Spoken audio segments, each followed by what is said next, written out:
here. Oh my God, what did I just do to my computer? That was terrifying. So sorry about that, but we're here. We're here now. I was here earlier. Shout out to you if you were also here earlier. I told you I was going to do my things. And now here we are. I'll wait for people to get here. Hi, Savannah of Life. Woo, procrastination hobby. Welcome, welcome. Today, I wish I had sized this graphic differently. That's what I wish today. But exciting news, we are coming to you live from my new house. Oh, I forgot to go live with the iPad. I hope it's charged. It's probably not. Are you charged? Let's see. You're on 8%. Well, my phone's not dying though. I'll just use my phone. I don't love that, but I like it. You know what I mean? Should have knocked some shit over real quick. I know, Anna Delvey was such a good stream. I wish I had been like less stressed out that day because that was like the day before my movers came. But yeah, and speaking of movers, we're officially here in the new house where we live. Welcome. Mike's here. We have an on the, I keep forgetting my lefts and rights. We have an on the air sign. This is a very important sign to me. This was my grandpa's sign. Not to make it weird, but he's dead. How do I go on TikTok live? I didn't know like how to say that, like not awkwardly, but it's true. But anyway, today we're learning about the sex workers who went west. I want my chair to be a little bit shorter. I don't know why I didn't do that sooner, because now I can sit crisscross applesauce. Okay. Oh, I hate that angle on TikTok. I hate how on TikTok, because it's up and down, you can see just like so much of my body. It's really disturbing and I don't like it. Okay, let's get into this. We have a lot to talk about. So if you were here the last time I streamed about this, I added 41 slides. And the game is completely different. So I have streamed about this topic before. It was a long time ago. It was like around a year ago, I think. And back then, literally like, okay, so I felt very slay girl boss when I was looking at my old slides because I was like, you have come so fucking far. I was like, damn, I didn't realize like how much better these have gotten until I looked at my old slide deck. And I was like, yeah, fucking no wonder people weren't watching you and you weren't hitting the numbers that you wanted to hit. Like, what the fuck did you think you were doing, bitch? I should probably be nicer to my past self. But anyway, I was looking at it and I was like the topic was really good, but I was like, you could have gone so much harder with this. And I remember when I made it, I was like, oh my God, this is one of my best ones. So like, I don't know. I'm just like I'm very reflecting. You know what I mean? I'm just feeling quite reflectful. And I was also, it made me be like, wow, I'm so glad I'm revisiting old topics because like, I feel like I'm doing them so much better now and it's more fun because we get to learn even more. So, you know, so if you weren't there when I did this like a year ago, it's obviously fine. Some of the stuff we're going to talk about is the same. I only deleted a little bit just because I learned more and realized what I said was like, why does my TikTok live on my phone keep not working? Anyway, but I realized like, I deleted a slide because instead of having one, I had like 7. So like the one slide just didn't make sense when I added in more detail later. But anyway, it made me realize that like I am excited to do these topics because I have learned a lot more and I've changed my research process a lot. I would say I would say the biggest change to my research process that's made it be like much more slay is I started listening to podcasts. So whenever I'm driving, I listen to podcasts about whatever I'm streaming that week. And so a lot of times what they talk about on the podcast doesn't make it in the stream, but I always learn little tidbits that make me follow like other little rabbit holes. And it showed me some really cool stuff. So that's why I was excited about this one because I was moving. So I was spending a lot of time in the car. So I listened to a lot of podcasts about this. Love the Material Girl sticker. That was there last time. And thank you to everyone who said that you really like the lights. I'm excited about this. Also, if you remember my like OG stream days, I had like a pink glitter wall behind me. That's my old closet doors. I just picked up photos today to do this wall as the pink glitter wall. So I'm super, super excited. Did you get your hair done? You're extra slaying today. So I got it cut like a week ago, but I got it cut like a couple days before I moved. So I've literally just had it up the whole time. So today was the first time that I like washed it and brushed it out like since getting it cut. We love Rachel. She did a great job. Have you listened to American Scandal? They have some great seasons. I did listen to American Scandal about Waco. Waco is kind of when I started doing the podcast thing. Is your merch out yet? I really like need to get my shit together because I got so overwhelmed with moving that I just kind of pretended it wasn't happening. But it's literally right here. Where is it? I can show it to you. Here, hold on a second. I'll show you. I have it all in this Victoria's Secret bag. I just am like finalizing the website and all of that. The cowgirl hat is really giving the new Barbie movie. It's on theme. I love the cowgirl hat. Okay, so this is actually my favorite thing is these bags because they're large bags and they're pretty deep. I feel like I'm on a LuLaRoe live right now. But look, like it's like you can fit a lot of stuff there and it goes sideways.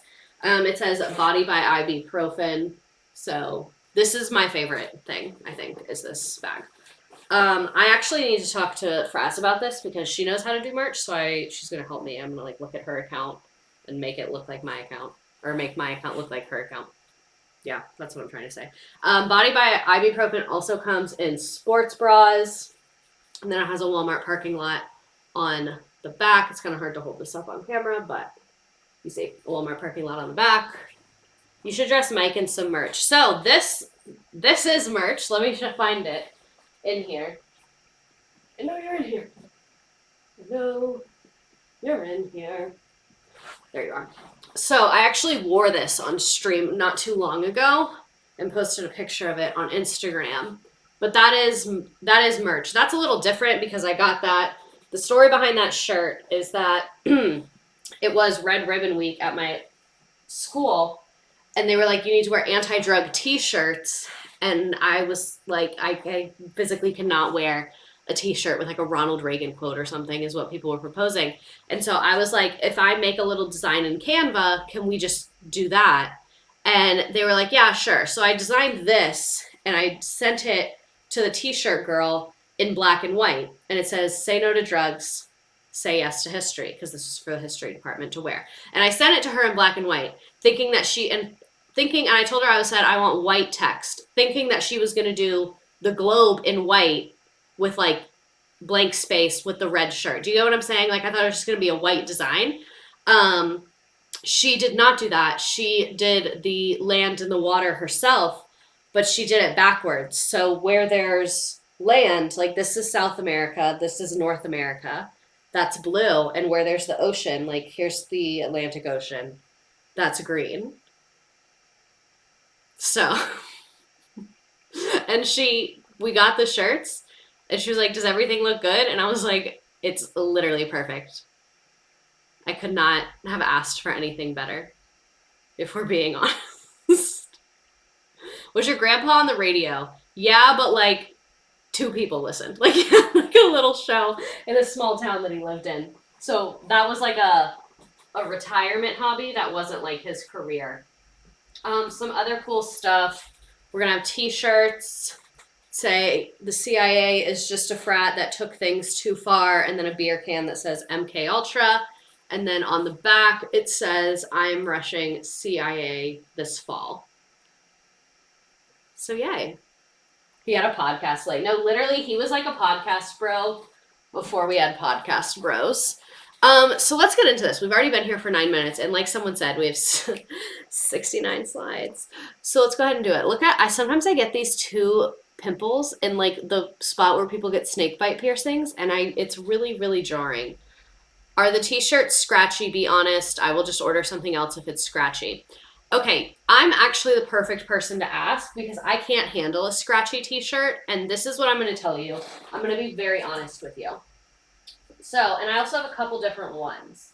Let me find a few to give you an example. Oh, God knows the angle that you're looking at right now. Okay, so this is my honest review about it being scratchy. The actual shirt is soft. Not scratchy, it's soft. The tag is horrifying, but it rips out super clean and nice, and you won't, like, don't cut it, just rip it, because it just rips out clean and you won't have a little line. This was very important to me. I wanted to get stuff that the tag was printed on there, but those were itchy. So I was like, okay, itch is unsolvable. A tag we can solve. So the actual shirt is not itchy at all. What I will say is the t-shirts are canvas material, Bella plus canvas. And then the actual design is not the best feeling in the entire world, but it feels the same as most t-shirt designs. I just don't love that feeling. So the inside is good, but if you're like rubbing your face on the like design part, like I'll let you hear it. Like it's t-shirt design, like it's printed on there. That's my honest review. Fully. And then the other ones that are a little bit different, these, the design is like inked on. It's not physically printed. So these are like generally softer, but honestly, they're really comparable. Yeah, no, I can't handle an itchy shirt. I literally can't handle. And if like I will go into orbit if my shirt is itchy. Like that was my number one priority. And that's why I have like spent way too much money on this endeavor, because everyone was like, oh, this place has good reviews. Like, to set up merch, you don't have to have it shipped to you to be able to sell it. They'll send you like a few sample pieces, but I was like, take my money. I need to touch every single material. I was like, I cannot fucking let people spend money on something itchy. So I need to try it. I need to wear it. I need to like feel it. You know what I mean? Do you know when you'll be launching your merch? I'm not even going to make promises anymore. I would say 2 weeks, but I said that last time, and that was 2 weeks ago. So let's go ahead and talk about stream tonight, though. Today we're talking about sex workers who went out west. For those of you that are on TikTok live, I have slides and photos and a bunch of cool shit. You have to go on Twitch. It's 100% free. It's the first link on my page. I believe in you. You can find it. So before we get into really talking about the women and like what we all care about, I kind of want to talk about context of like the time period and what was going on and why people were going out there, because a lot of people learned a very like whitewashed version of this in school. So I kind of just wanted to like make sure that we're all on the same page, if that makes sense. So westward expansion like really, really fucked over indigenous people in the US. That's a really big topic that I want to do another stream on, but it's such a big topic that it kind of makes more sense to chunk it. I digress. Anyway, it was a literal genocide, like generations of people died. It was a horrifying time. If you did not already know this, it's not your fault because our school system is pretty fucking terrible, but if you're on here, you have access to the internet, so maybe look it up. So we currently, like, the United States is fully stolen land. Like, these people were kicked off their land. It was their land. Where we live is stolen, and we'll look at a map in a second. Manifest destiny is a phrase that was coined in 1845, just for context of, like, when history things happen. The Civil War was in 1861, so this is, like, shortly before the Civil War, just to kind of give you, like, a context of what kind of vibe we're in. But anyway, manifest destiny is the idea that the United States is destined by God to expand its dominion and to spread democracy and capitalism over the entire North American continent. And the people that believe this say that it's the will of God. So it's like white supremacy and Christianity coming together to form like colonialism and genocide. It's like the worst collab of all time. So white Americans looking at land that is very much inhibited, like people very much live there. I think like we have this kind of idea in America that it's like, oh, we went out there and like settled the frontier. Like, no, people lived there. Like that was a place that people were. Like, you know, I thought you meant redacted. I know the white lady that you're talking about. We're going to look at her in a second too. But I wanted to show this a very cool website. You can see what tribes like lived on the land that you're on, or you can see any land. Like it goes across the whole globe. It's very, very cool. And you can see territories, languages, and treaties, because obviously like indigenous history is a very long history. So it's not like these people were here, these people were here, these people were here. These people had conflicts between each other. They had land disputes between each other. So like it's a huge complicated history, just like the people of any land is a huge complicated history. So this map is really cool because it kind of lets you get into that. of like territories and being able to see the treaties and different secession, that's such a hard word to say. But you can see sometimes it goes around like with states, like what looks like a state to us because of a certain land treaty. And then sometimes it's smaller areas that are a little more like natural shaped. But yeah, this is a very, very interesting website. And like I said, it kind of goes across a very significant part of the globe, not the whole thing, but wanted to share this because it's cool. I'll put it in the chat as well. And so where we are looking at today is kind of this whole area right here. So we can zoom in a little bit. So what we think of now as like Utah, California, Nevada, Wyoming, like kind of that western part of the US is what we're looking at today. So I also wanted to share, this is the painting they were talking about in the chat of Elle, like the blonde lady. This is like the Manifest Destiny poster. Like this is an APUSH GBQ right fucking here, and I'm about to eat it alive. So if there's a child watching this and you're taking APUSH, write this down.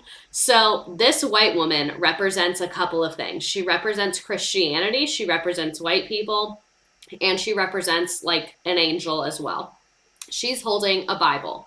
She's also holding what looks like a rope. This rope is a power line. So you can see not only is she bringing the Bible, meaning she's bringing Christianity out west, she's also bringing what you and I think of as infrastructure. Railroads and telegraphs specifically. So this is a telegraph. It's that machinery you go beep, beep, beep, beep, beep, beep, and it means things in Morse code. Yeah, that kind of thing. Here are the people in the covered wagons that you read about. Here's the horses. And then these are the natives being driven away. So you can see literally like the duality of the color. So like the brightness means like purity and correct and good. And then the darkness means like bad and evil. So they're literally showing like, oh, look at us. We are so perfect and amazing. Bringing the light to this land when like no one asked for you. Calm the fuck down. And then you can see like the various people showing up. Like I said, the indigenous people, there's like a bridge. They're showing farmland, that they're farming the land, because a lot of the indigenous communities were like nomadic and kind of like moved around places of land. So like the idea of being stationary and farming land was like not really a part of their lifestyle. So they were like, look, we're bringing this to the people. So indigenous people are in the background on the darker side of the painting. Mother capitalism. Yeah. So this is literally like this painting is talking about bringing capitalism and Christianity and whiteness and like everything. So much meaning behind this little painting. And the reason I put this in here is because I wanted to tell you the story of one time I was at a professional development with this dude. It was a professional development for US history teachers. So they would do like sample lessons with us because we all taught the exact same thing. And he said that whenever he teaches this source, because you do like go through with students, like this is this painting, this is what it means, like literally what I just did with you, except like for any Republicans out there, like more of like a student-driven conversation. But he said to his students, he would always say, if there's a white lady coming at you with the Bible, run. This guy was so funny. He was like the light of professional development was his commentary, I remember, because that was like a 2 or 3 day thing, and I was so bored. So it was the whole idea of Manifest Destiny was popular decades before the Civil War, and Manifest Destiny was used as a pretext for the United States to acquire land in Oregon country, Texas, Mexico, and California. Even if the U.S. had to pay large amounts for land, start a war with neighboring countries, or battle Native Americans who had lived on the land for generations. So this is like why people wanted this and went out here. This is a better version of that painting where it's an angel of, or not the angel of death. What is this? Is that the angel of death? Like the dead ghost guy going out there. And then you can see that the darkness is here and the light is here. So this person kind of edited this. The Grim Reaper. Okay, so where'd the idea of Manifest Destiny even fucking come from? If this is what everyone's been on top of and everyone believes in, where did it come from? It was first coined by John O'Sullivan in 1845. He was the editor of United States Magazine and Democratic Review, and he used that phrase in the magazine. Expanding his idea, so it literally came as like a media thing. So this is why like people were in favor of this. It was a very popular idea. Expanding his idea, he later wrote in the New York Morning News about the right of our manifest destiny to overspread and possess the whole continent, which Providence has given us for the development of the great experiment of liberty and federated self-government entrusted to us. So this is why elites and captain of industry wanted to expand into those areas. They were like, Oh, I want to make that bread. I want to make that money. And then working class people often moved there because the land was really cheap, or sometimes it was even free. So that's why like pretty much all like East Coast white America at this time was pretty fucking down with this. Because if you were rich, you had the opportunity to create businesses out there, and then you could get even richer. And if you were super poor, you could go out there and have land and then like maybe try and get rich. So a lot of people were into this idea, which was really terrible for the people that were already living there. And then I kind of wanted to show you the territorial acquisition so you can kind of see the dates of when people are going out there. So this was the United States in 1783. We get this in 1803, 1845, 1848, 1853, 1846. I tried to go in order and I fucked that up. But anyway, just so you can see the years. This is also why the Civil War started, because as they were getting more land, they were like, is slavery going to be allowed here? And then everyone started killing each other. That's a really, really simplified version, but you know. So at the start, people are going out there, and it's mostly mining towns with a bunch of men. So there's not really any women, and this is kind of their vibes and what they look like. I would personally not want to live here. That does not really look like a good time to me. Just a tent. So also thank you to the people who have donated on Venmo tonight. If you are feeling generous and have some extra coinage you want to throw around, feel free to throw me a few dollars to buy a new iMac so that your stream experience can be a much better time with less aggressive fan noises from my computer. So, speaking of money, that was not intentional, I swear. Like, I didn't mean to awkwardly segue that like that, but it just kind of happened. So as new sources for coal and metal mining were discovered, towns started to spring up overnight, and the influx of workers appeared to come in. So suddenly you have towns of thousands of men and maybe a dozen or so women, because a lot of men went out there and they didn't bring their wives and they didn't bring their children because they were like, I'm so red right now. They were like, I don't have a house, I don't have land, I'm gonna go out there and like be a man and make it in the wild, and like I'll fucking send for you when I'm ready for you to come hang out. And that was like really normal. Like, I know to us, it's like I could never be away from my boyfriend for just like years and years. That like, fuck that. Like, big fuck that. But back then it was really normal for your husband to just be like, okay, bye, I'm gonna go do work for 2 years. Hee hee hee. So that's what was going on. So it's lots and lots of men. I want the soy. Thanks for subscribing with Prime. Lots of men doing work in the fields.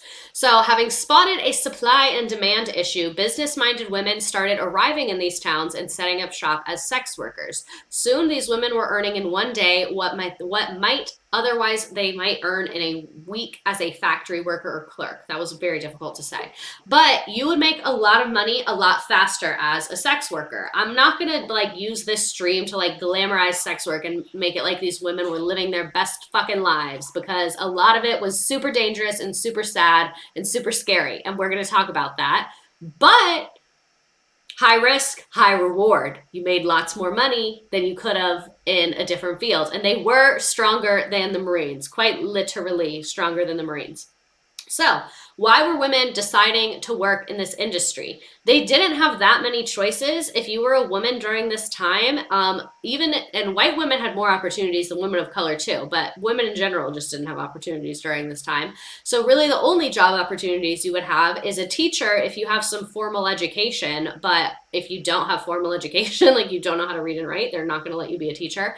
And lots of people didn't know how to read and write. So store clerk was another option, seamstress, factory worker, or a housewife. Also things like laundress and domestic worker, like working in someone's home, doing like cleaning and stuff. But there were really no good options, and any good jobs were highly competed for, and even quote unquote good jobs did not really pay very much money, and you were still under the control of a man, whether that be your employer or your husband or whatever.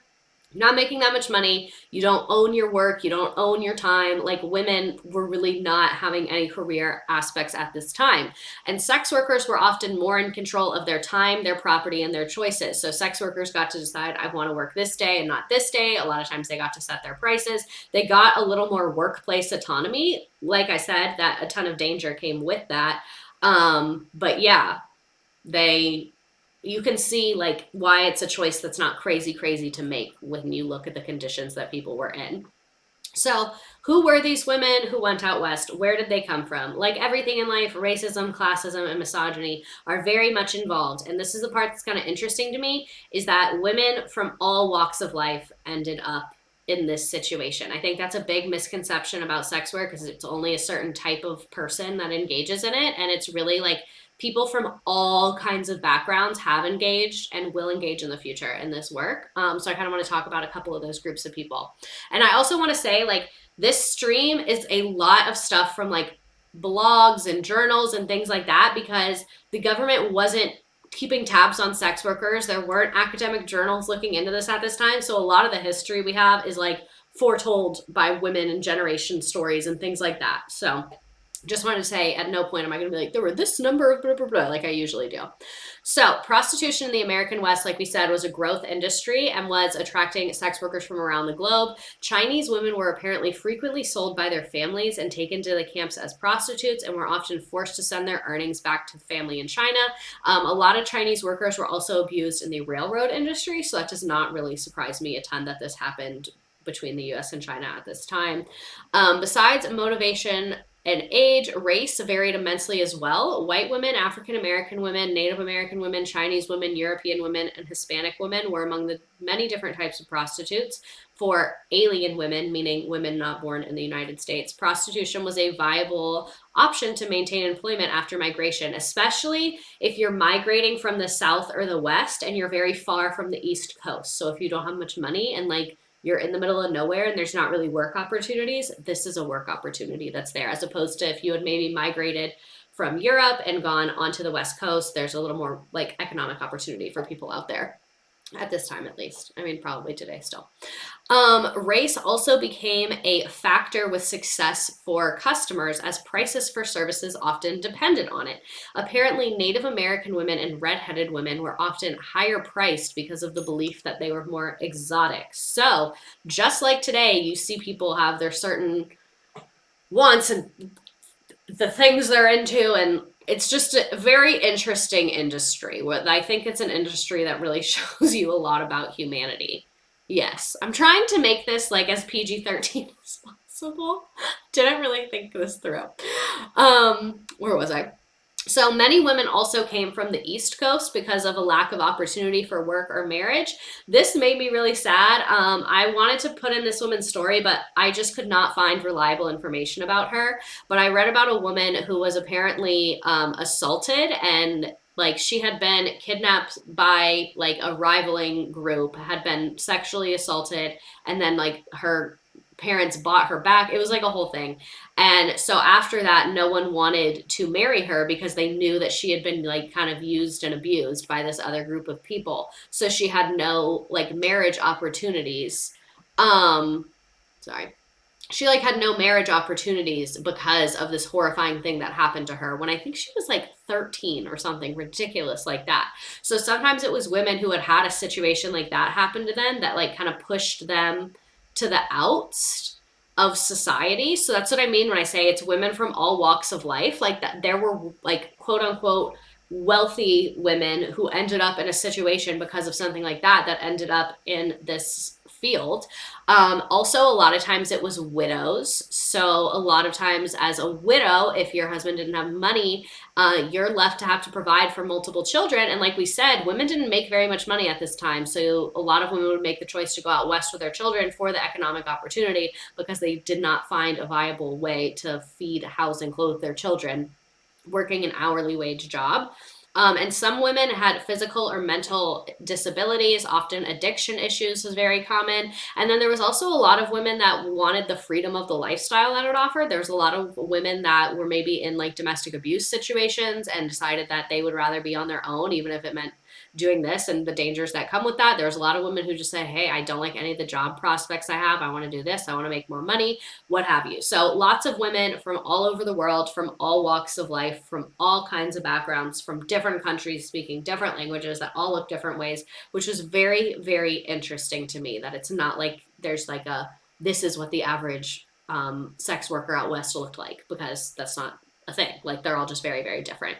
So the idea of going out there and doing sex work start to spread. California 49ers labeled these women with names such as ladies of the line and sporting women, and cowboys called them soiled doves. They also called them daughters of sin.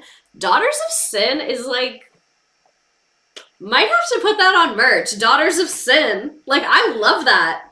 If someone called me a daughter of sin, I'd be like, ooh, nice. You know what I mean? Class band name. Literally for real, class band name. They call them fallen frails, doves of the roofs, lots of other nicknames, painted cats, tons of different things. And the biggest difference in the American West was the presence of girls in saloons, because obviously prostitution existed all over the world, but having like brothels and girls in saloons was unheard of on the East Coast. Back there was like a kind of behind closed doors, someone would entertain men at their house or something like that. It wasn't like a kind of above the table seeming business where you could just walk in, you know, it's kind of like get to know somebody. So it's a very, very different out west than it is on the East Coast. So here's an example of a brothel. So the club in Gold Rush town of Cripple Creek, Colorado. This is pictures from 1892. The picture shows a quintessential Old West Sin Palace with musicians. The madam, who is in the bottom right in the striped dress, there was housemaids, and the ladies that wore the white brothel gowns hanging out the upstairs windows. There's also a baby in a pram in the bottom left. Gold was struck in 1890, so this is 2 years later. So the town's population increased from 500 to 10,000 in just 3 years. So this is more of like a high-end brothel. We're going to talk about the different types and what the working conditions were like at the different types of establishments, but this is a higher-end one. I just kind of wanted to give you a picture. But yeah, so here's a picture of some quote unquote working girls. These, again, the most of the pictures we have are of high end sex work. Like, obviously, that's who had the money for a camera. So we don't really have pictures of some of the women working in worse conditions, which, sorry, they really are the moment. I'm just now realizing all the women in Western movies were probably sex workers. Yeah, a lot of them were. A lot of them were sex workers or domestic workers at sex work institutions. Was a major job opportunity as well. I wonder if anyone like, I bet that was like an in. Like, it's like, oh, if you want to work here, you can be a maid first. Because like, you know, the nice places aren't just going to hire anybody. You know what I mean? Like, not to make it sound, I mean, I was going to say not to make it sound like such a business, but it really is a business. Like, this is essentially a target. This is the target of the 1890s. So the risks were high, but the clients were many and the cash was flowing. So women started opening up their own brothels. This in turn led to women buying land, companies, and eventually building business empires of their own. And entire towns would start to like pop up around a brothel. This is Belle Billard's brothel on Denver Row. This is around 1885. The establishment was one of the finer houses. That's the one on the left. And then on the right is Tremont on Blair Street, the mining town of Silverton in the San Juan Mountains. It is a combination of a saloon and a brothel with the booze downstairs and the girls upstairs. So this is also very common, is like, what I think we think of as a brothel is it's like there's little private rooms and that's all it's there. They had musicians, they had food, they had gambling, they had singers and dancers, they had bartenders, they had like, it was like a whole establishment. Like, no, literally, it was the center of the community because there was nothing else, because it was a community of mostly men and not much other infrastructure. So there's not tons of restaurants, there's not tons of gambling halls, there's not casinos. Like, there's this place, and we know why. And so, like, I would imagine sometimes there are people there for just not that, but probably not. Anyway. Here's some pictures from women. This is unidentified Denver prostitutes around 1890. The so-called soiled doves, girls wearing white dresses. We kind of already talked about that. They came to accompany the men, whatever. So here is Ed Chase's Palace Theater. This establishment was situated outside of the designated brothel district, but it was the first place prospectors and travelers would go from the train station for feminine diversions. It hosted racy stage show, fancy buffets, gambling, and booze. The palace, as it's known, was famous throughout the Old West. So that's the other thing. There's the business of the brothel, and like I said, other businesses pop up around it because of popularity of this one location. It's kind of like how there's always a bunch of restaurants by the beach. Go where the people are. It's a lot easier. So if you know there's people going to this brothel people probably like gambling and racy shows. Let's put that right here too. Were there male sex workers? That is a very good question. I would imagine so, and I would imagine that we don't have much of a record of it because I'm sure a lot of these men wanted male sex workers, and I'm sure that they did not want to write that down, and the men being sex workers would probably also not want to write that down. So I would imagine the male industry was a little more behind closed doors and less out in the open just because of homophobia, you know? But I bet you're right. I had not thought about that. Interesting. Look at my straight brain. That was like kind of a joke, but not really. So here's another photo. 2 women wearing brothel gowns seen Denver in 1905. A group of 3 men also walked down the filthy street. The street was a notorious hedonistic area of Denver known as the Row. Here is other women. This is the interior of Madame Mamie Darling's brothel in Market Street. Date unknown. It was a customary across the U.S. of women in organized prostitution dressed in white smocks. We already talked about the outfits. Darling is the woman in the dark dress, and the man seated on the floor would have been the piano player, security, or a pimp. So, I always kick my desk on accident. Sorry, got straight brain. Sorry.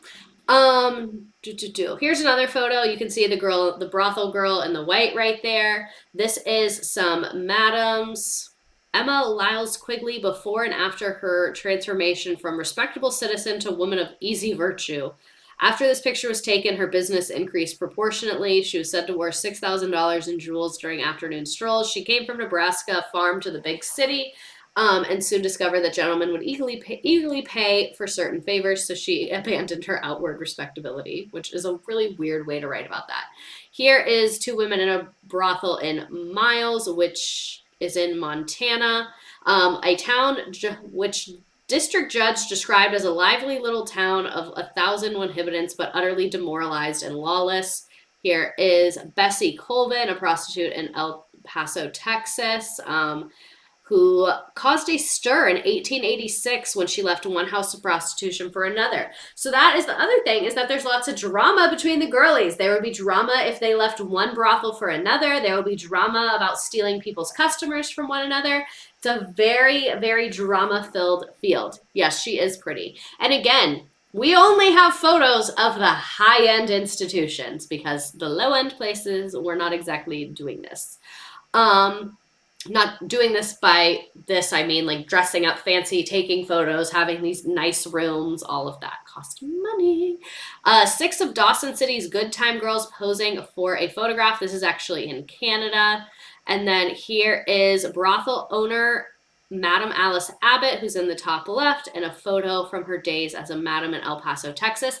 A madam is a female version of a pimp, essentially. And apparently it was notorious that madams were way better to work for. Madams were apparently way better to work for. A lot of them were abusive, but apparently they were not nearly as abusive as male pimps, was apparently the situation. Damn, I have a lot of photos here. Okay. Here's more. Famous Madam Belle Breezing in her private parlor. This is in Lexington, Kentucky, which is not really out west, but it's a good photo. This on the left is in Jerome, Arizona, and then this one on the right is in El Paso, Texas. Apparently El Paso was the place. And then here is just some photos of girlies in their fits, you know, slaying super hard, looking good, feeling good. And then here's another building. This is in Ohio, Pulling Hotel and Saloon. And then you can see the women in the windows up top.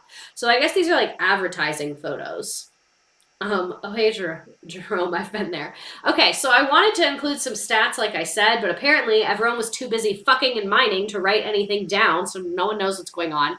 But maps and population data show that there were 20% more men than women in many fringe areas where brothels flourished, and prostitution contributed heavily to town economies in business licenses, fees, and fines, and many red districts involved into social centers of their community, like we said. And we already said the judge who said it was utterly demoralized and lawless. And although prostitution was largely illegal, visitors could easily find them, so it was federally legal, but a lot of times locally legal. Visitors could easily find them by merely opening up local or statewide directories, such as the 1895 Traveler's Guide of Colorado. So, like, it's illegal, but not really. This 66-page manual helped the client interested decide which brothel was right for him. As the industry grew, so did the number of women who approached prostitution as a business profession. Prostitution was an extremely, extremely dangerous job, with many dying from childbirth or sexually transmitted infections. But some women rose to become extremely wealthy, famous, and respectable citizens by becoming madams of their own brothels. Illegal if you're bad at your job, basically. So this looked like quite the operation. Is it legal? So despite suffering from a sizable amount of lawless activity and deplorable acts, a lot of times they were not outside the law. Rather, they found themselves at home within the courts and were very capable of working regulation in their favor for the industry's survival. The women's success at gaining support, or if not support, at least ignorant tolerance on behalf of law officials, can be somewhat attributed to bribery. Bribes and close relationships between prostitutes, madams, and high officials were far from uncommon. In Boise, Idaho, a prominent Madam Agnes Bush was known for giving lavish gifts to men. C. Miles, a well-known newspaper reporter, admitted to visiting her brothel and receiving a diamond ring he claimed he would be a chump if he did not take a $250 diamond, although he denied it being a bribe and insinuated that it was a gift because he saved her from being beaten. So apparently, it was very common for them to bribe police or judges or things like that in areas that it was not legal. And then in some areas, even though the federal government wasn't into this, local authorities were in charge and it wasn't illegal to them. So this instance of a close relationship between public officials was quite overt, but many other instances were rumored or kept quiet. The mayor of Boise was charged soon after with taking $100 a month from the local Hoffman House brothel in order for the brothel to remain open. Like the mayor, literally the mayor. The closure of the brothel would have resulted in the movement of girls elsewhere beside their currently contained position in a designated alley. So this is the other thing, is that a lot of the politicians were customers. So they would know when raids were coming, they would know when police were coming, because good old Bill's here every Thursday, like clockwork. So he's gonna tell me what's up, because he wants to keep coming here. So even if it's illegal, no one's going to fucking do anything a lot of the time. At the end of the investigations, more accusations had surfaced, yet no Boise officials were charged with misconduct. See? Because the person investigating is probably a customer too. Despite evidence pointing to a broad social acceptance of some unjust action by officials on account that they kept social outcasts and operating prostitutes out of public discourse as well. So it was basically like, you do your thing over here. We're good. You're good. Everybody's good. I'm happy. You're happy. Everything's a grand old time. So these women's taxes and fines quite literally funded the local governments. Aside from the politicians being customers, they also liked it because the government made a lot of fucking money off of this.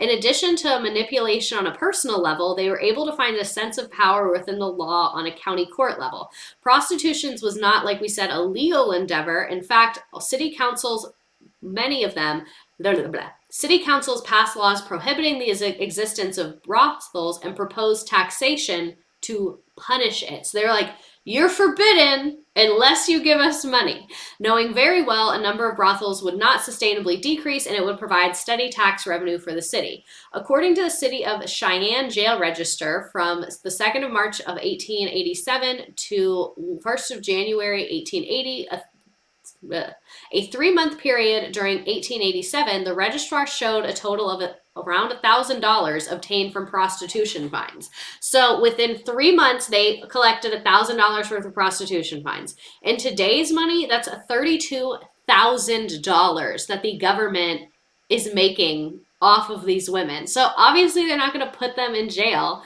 So it was like, they were like, it's illegal. Pay your taxes. So, like, even though it was illegal, you can see the government's working very directly with them, and it's like they're not getting in trouble for this at all. You also have to keep in mind this is when the federal government was not strong. Like, I know, like, right now, we're like, if it's federally illegal, how do you do it?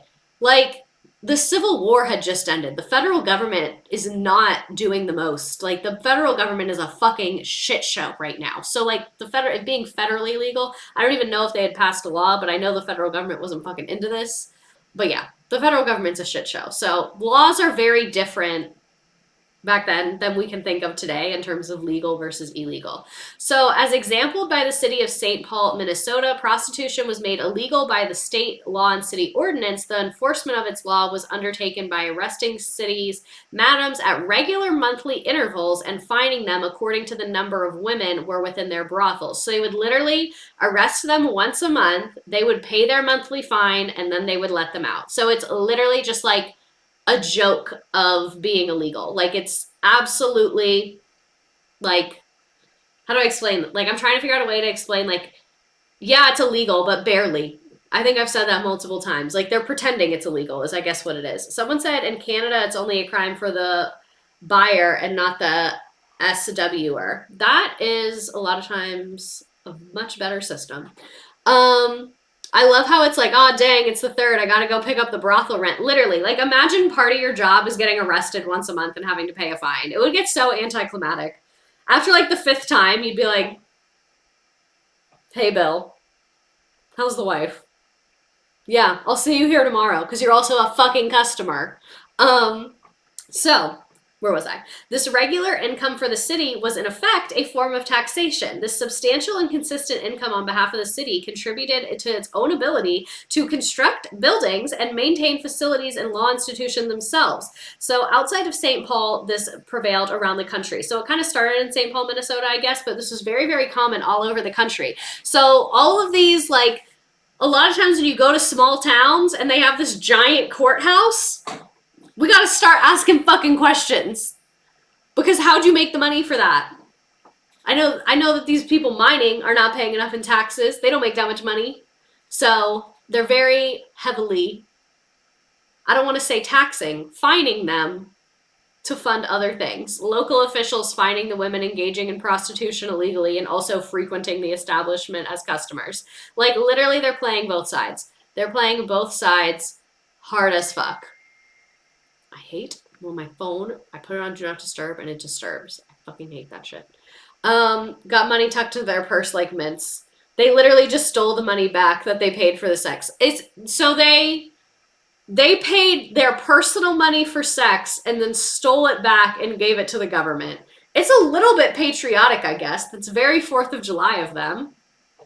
We got it from the gold rush. Shoving the history of the soiled doves into the closet. It really is just really elaborate laundering.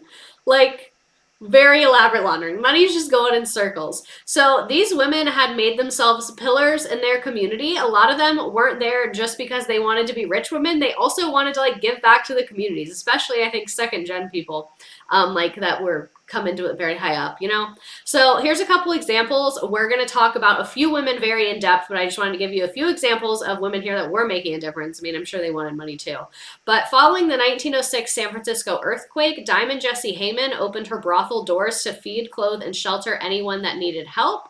Lou Graham donated money to build up Seattle's schools and also saved countless businesses and banks during a period of depression. Anna Wilson's will requested that her huge mansion be turned into Omaha's first emergency hospital. And a former slave turned influential brothel owner and businesswoman in a lot of different industries that we will talk about more in depth campaigned tirelessly for the desegregation of streetcars in San Francisco. These women were doing way more for their community than just providing cash and a good time. They were building them up and turning them from shitholes, like it was literally just a city with little tents, into sustainable homesteads so that they were actually had businesses and grocery stores and schools and things that people need. It's not a brothel house, it's a brothel home. Imagine how far behind society would be if women weren't building the country literally one town at a time. Literally, we would be so much further behind. The West, once women came and built infrastructure. The West, when men were in charge and everyone slept in literal tents for months. Like, I can't imagine living somewhere for months and being like, this tent is fine. Be serious. Be so fucking serious. What's wrong with you? A tent? Really? Y'all were here for months and a tent is the best you could do? I'm gonna skip this poll because I don't feel like doing the AirPod thing right now. So, of course, I don't want to be like, this was all glitz and glamour and they were all rich, because working sucks, full stop, and working extra sucks when you're in a really dangerous field. So there were lots and lots of risk. These women were effectively working at the same risk level that the men had. So we think about like people dying from dynamite explosions, people getting hit by like fucking trains, dying working on the railroads, dying in the mines, losing their limbs and shit like that. Being a woman was honestly just as dangerous, just kind of in a slightly different way. Community rules and laws were still being worked out, which meant that murder, beating, and work causing incidents and deaths were not rare hazard for any gender in this line of work. So because these women were kind of living like in between the law, they were not really protected by police very often either.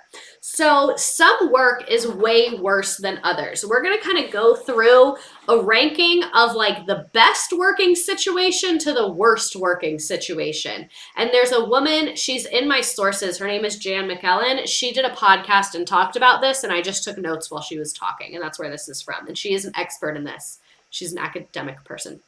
So, number one, this is also in the game. This is a question in the game.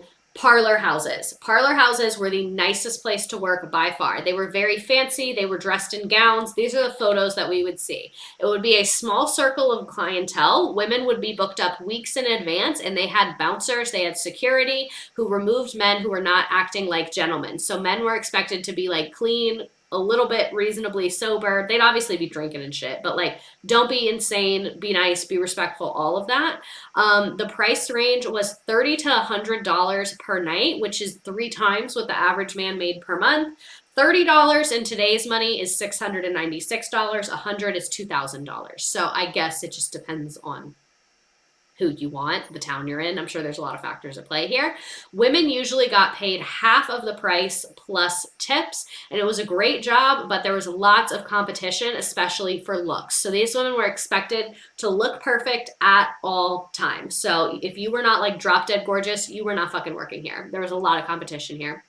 This was really only white women as well, working in these places. And also, this is not like a parlor house. You don't have that many clients. You probably have 1 client per night. They would eat dinner with them. They would hang out with them for a few hours. You're really like buying an evening, and you're not paying for like a quick interaction. Were essays happening at these type of places less often? Yes, much less often. These women had security, they had bouncers, these men were not allowed to bring weapons in. Like, this was really like the safest possible situation you could be in. A lot of women would be safer here than at home with their husbands because they had security who would listen to them here. And again, this is a very, very high end right here. So this, like the women we're learning about that are famous and gave back to their communities, a lot of them owned places like this.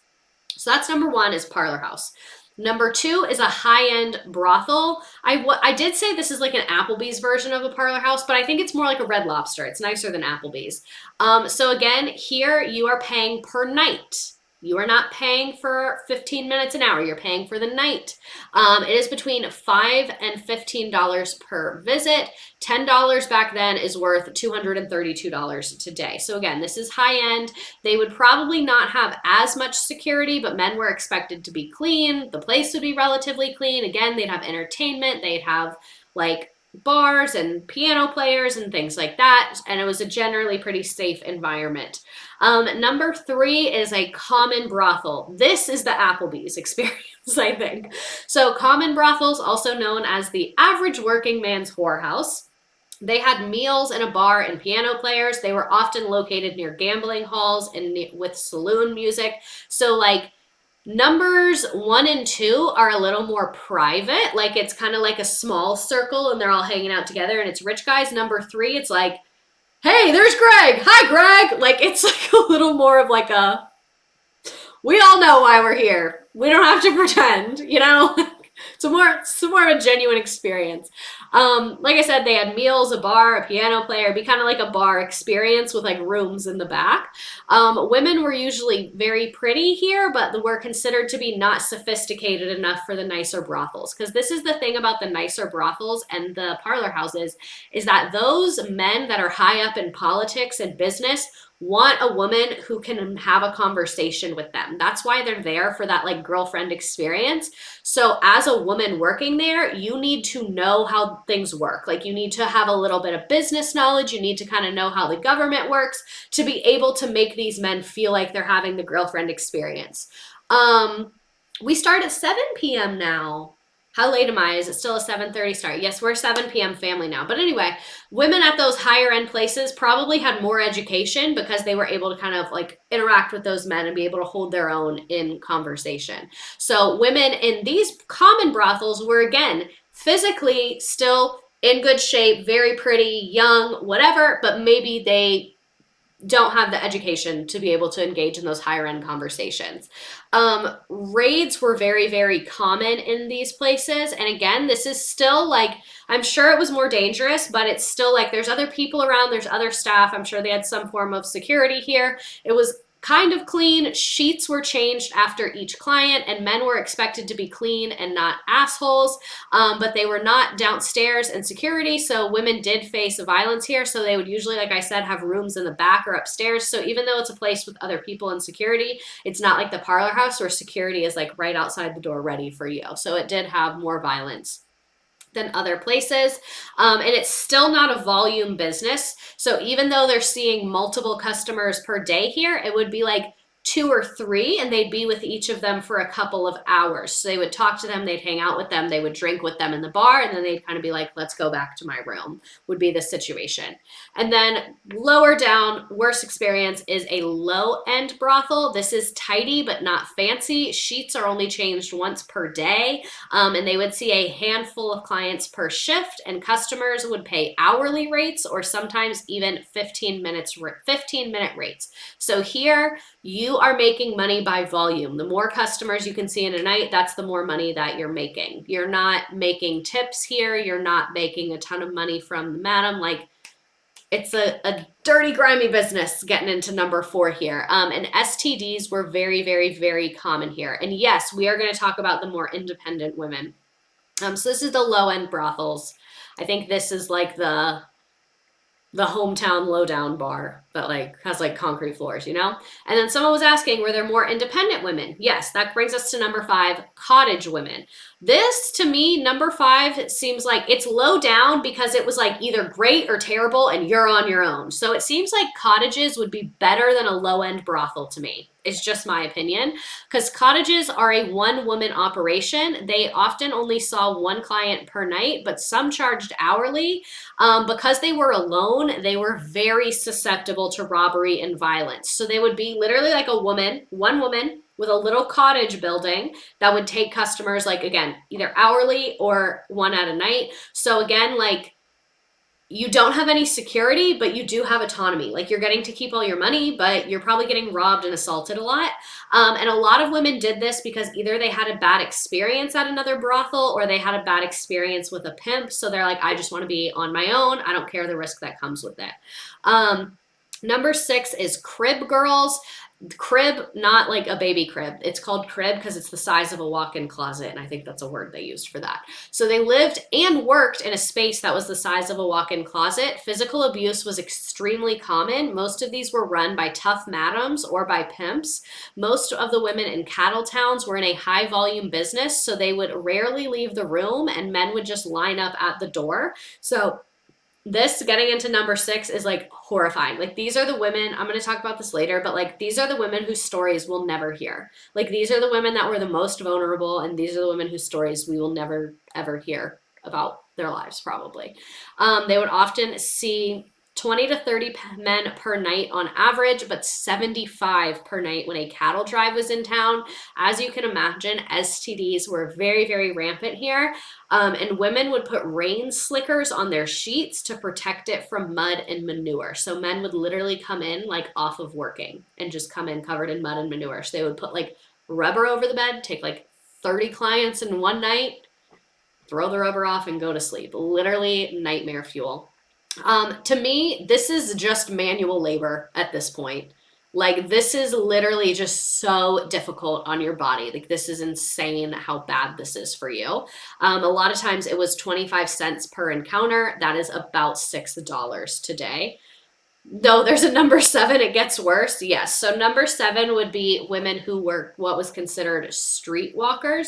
So this is kind of like what the stereotype we've probably seen of prostitutes, women walking the street, knocking on car doors, being like, hey. So most of these women were either homeless or no establishment would employ them because of physical issues or addiction issues. So maybe if they had gotten a really bad injury and like looked a certain way or something like that, they would often hang out outside of the brothel. So men that couldn't afford the brothel would see them, and that was kind of their business model, I guess. Many of these women passed away. They did not have a long lifespan at all. And the part that's saddest to me is a lot of them froze to death in the winter, which is so sad because they're literally just homeless. Ugh. And a lot of them were ODing as well.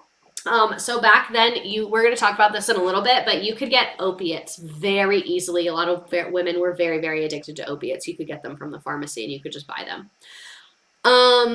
What did they pay for a number 7, or did they pay based on what establishment they were outside? I think number 7, it probably varied a lot by city and by girl, but I would imagine if the step up from that is $5, probably not very much.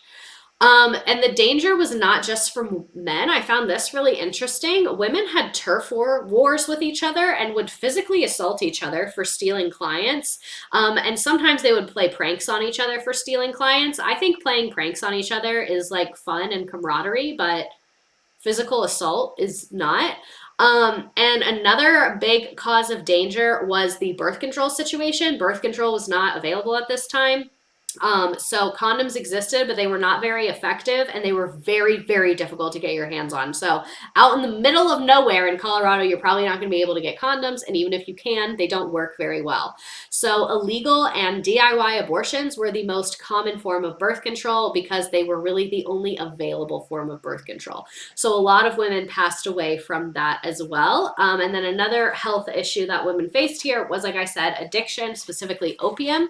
You could get opium from the pharmacy with no prescription. So many prostitutes would give themselves opium to get through a shift, especially women working in like the cottage house thing or the low end brothels. Like we saw 20 to 30 clients a night. A lot of those women were just completely like zoned out on opium, just like that was their life, which is very, very common if you look at sex workers who are in dangerous situations like across history and across locations everywhere.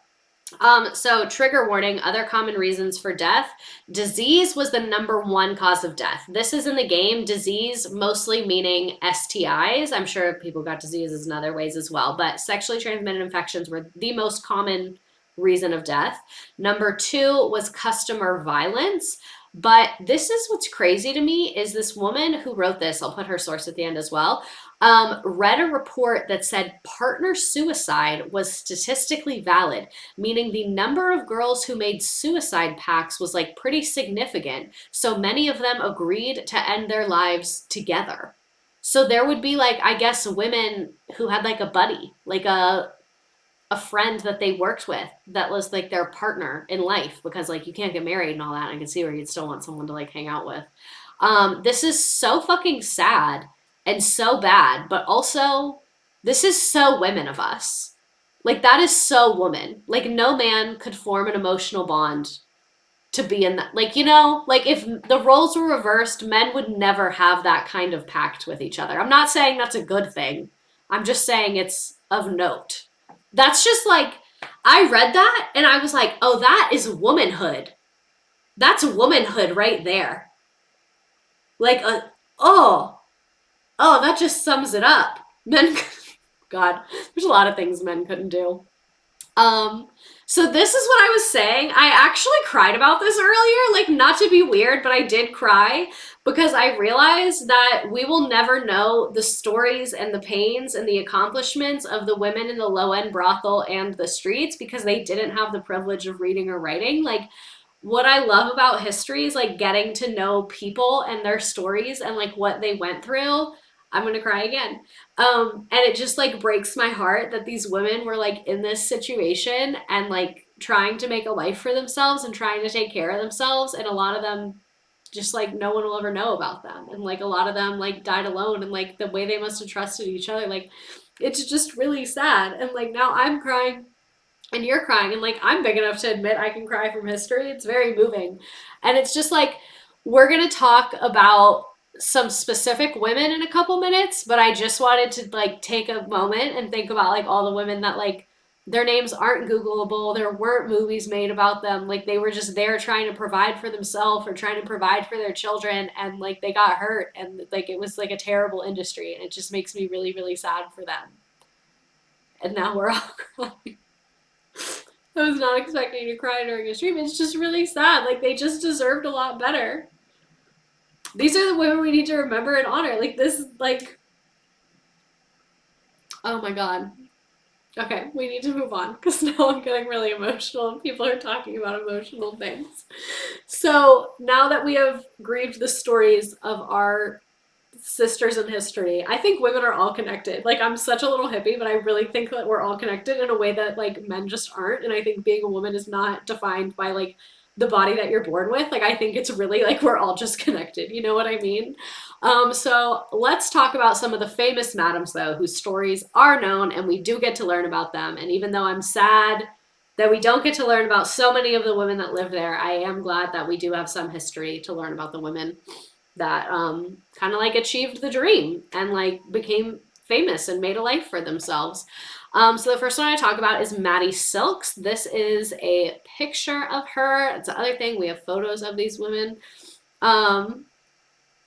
This is the cutest live stream. I like how we're literally talking about like women in like the most horrifying conditions. And we're like, oh, this is so cute. Best teacher ever. Your compassion is everything. I just feel really bad for them and I want to give them a hug, okay? But anyway, back to Maddie Silks. Maddie Silks was born Martha A. Nyman in Fayette County, Pennsylvania in 1845. She was one of 5 children born to farmers Henry and Sarah. Little is known about her childhood other than her family moved to Erie, Indiana in 1850. She left her family in between 1860 and 65. She may have traveled to Kansas or Springfield, Illinois. It's not certain whether she immediately went to work in the field of prostitution upon leaving home, but according to author Jan Mackle Collins, who this woman like carried this stream. Jan Mackle Collins is like the girl who knows about this. Also, my phone's about to die. Sorry, I'm sniffling like that. I was crying. My phone's about to die. So if you're on TikTok and you want to watch this on Twitch, that's where you have to go to keep seeing it. So go to the first link in my page if you want to keep learning. Thanks. Love you. Anyway, according to author Jan Mackle Collins, many historians are of the opinion that she may have worked as a freighter on wagon trains. Still, it is possible that she worked both as a freighter and a madam while residing in Kansas, as some historians contend that she was run out of Oloth, Kansas before working on the cattle trails, having worked as a prostitute in Albene, Texas and Dodge City, Kansas. She became an owner of a brothel in Springfield, Illinois in 1865. She was 19 at the time. Collins also makes the case that historians agree that Silks placed a sign on one of her first parlor houses which read, "Men taken in and done for." Welcome to everyone from TikTok. So glad you're here. Silks and 4 girls she hired in Kansas City traveled to Denver by way of stagecoach and freight wagon. Her coach, this is insane to me. This woman is literally like, put her on Shark Tank right now. Her coach was equipped with a portable boarding house. Why is my computer doing that? Her coach was equipped with a portable boarding house where the girls conducted business while on the road. The ladies set up shop at mining towns they visited on their way to Denver. Silk was a savvy business lady. It was her habit to set up the camp below town because patrons would be more willing to walk down a mountainside than to climb it. So she would go to like the lowest, like a lower point of the town. Because if you want to walk downhill, you're like, oh, I can walk downhill there. And then when you have to go back up, you already paid. So I don't give a shit that you're unhappy. Like, that's, I would not have thought of that. Silks was one of Denver's most memorable madams, as she is quite popular in Denver folklore. She was described as a very good-looking woman with a spirit and competitive nature. According to Forbes, Parkhill, Silks first visited Denver in 1869, though she did not move there till 76 or 77. The Rocky Mountain News reported that she was fined for drunkenness in March of 1877. She had a head for business. Before purchasing property in Denver, she rented a house on Holiday Street where she conducted business. And then she bought her first brothel at 501 Holiday Street from Nellie French for $13,000 and suffered from stiff competition from other brothels. Silks also conducted business out of buildings on either side of her brothel, and that $13,000 is about $376,000 in today's money. So, in August of 1877, Silks engaged in a famous duel. This is in the game. This question is in the game. Silks engaged with a famous duel with another madam, Katie Fulton, in the first ever recorded duel in Denver between two women. According to historian Katie Ordway, Cortez Thompson was Katie's lover before he met Maddie.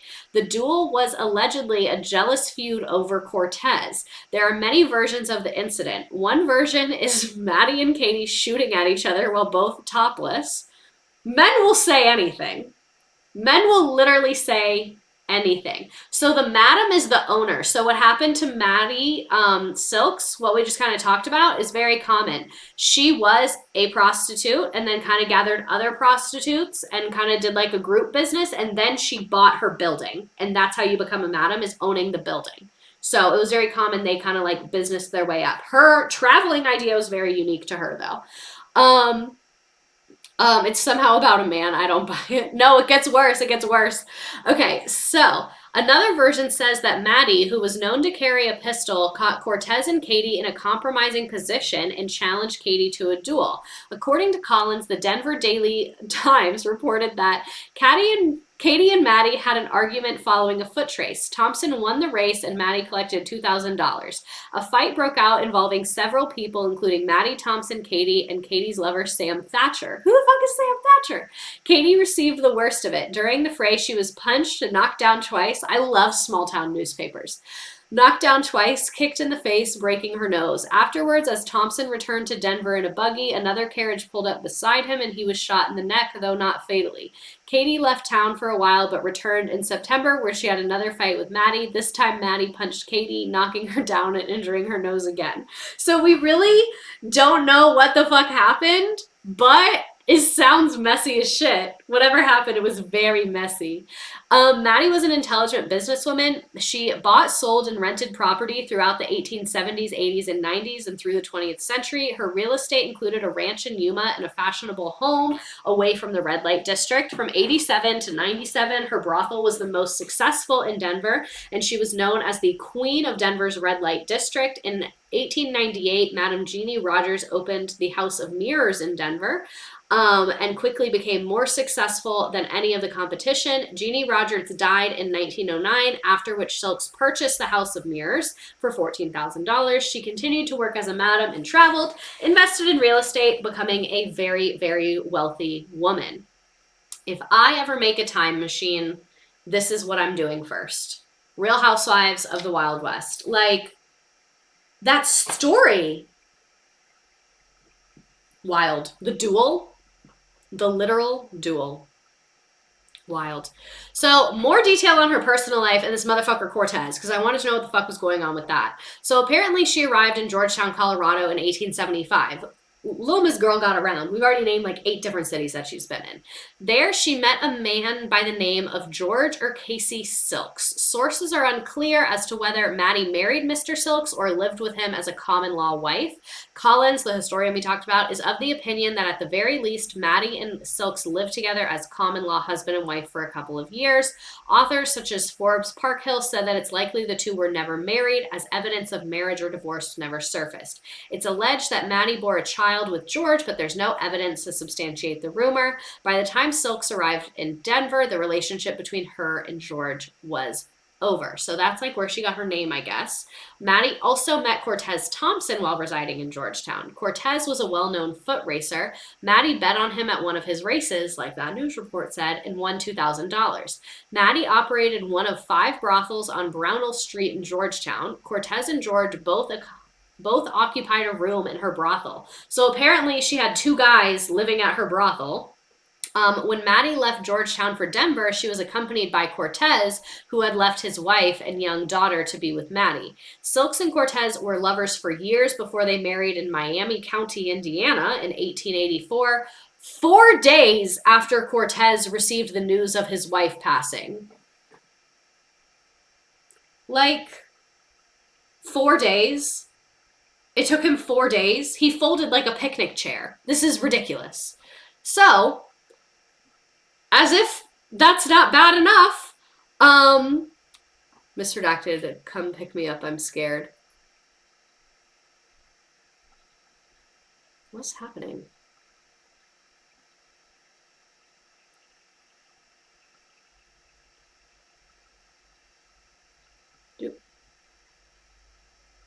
Here, I'm fixing it. So sorry. I'm gonna make you safe. God, why can't I ever get this fucking thing to go away? There we go.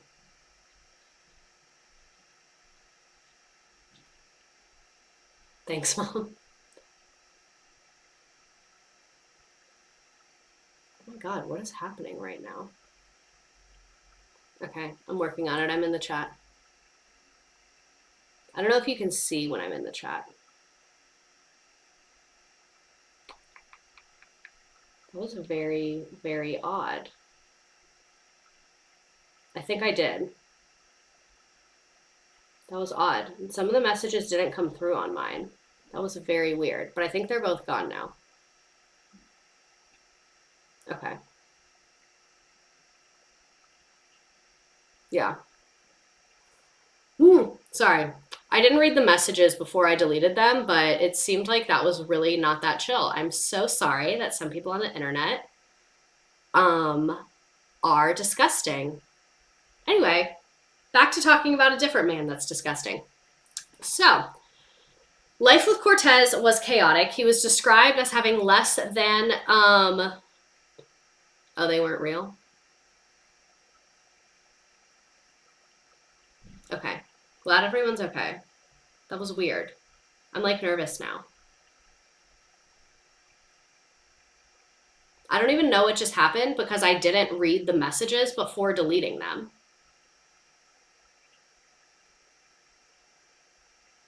Interesting. They were just insulting everyone. Oh, okay. I mean, that's not good, but that's less scary than what I was going to be. Oh, who's sending like coordinates? Oh, it was just like troll bullshit. Okay, cool. Thanks for letting me know. A lot happened all at once, and yeah. Okay, I'm glad it wasn't happening for that long, though.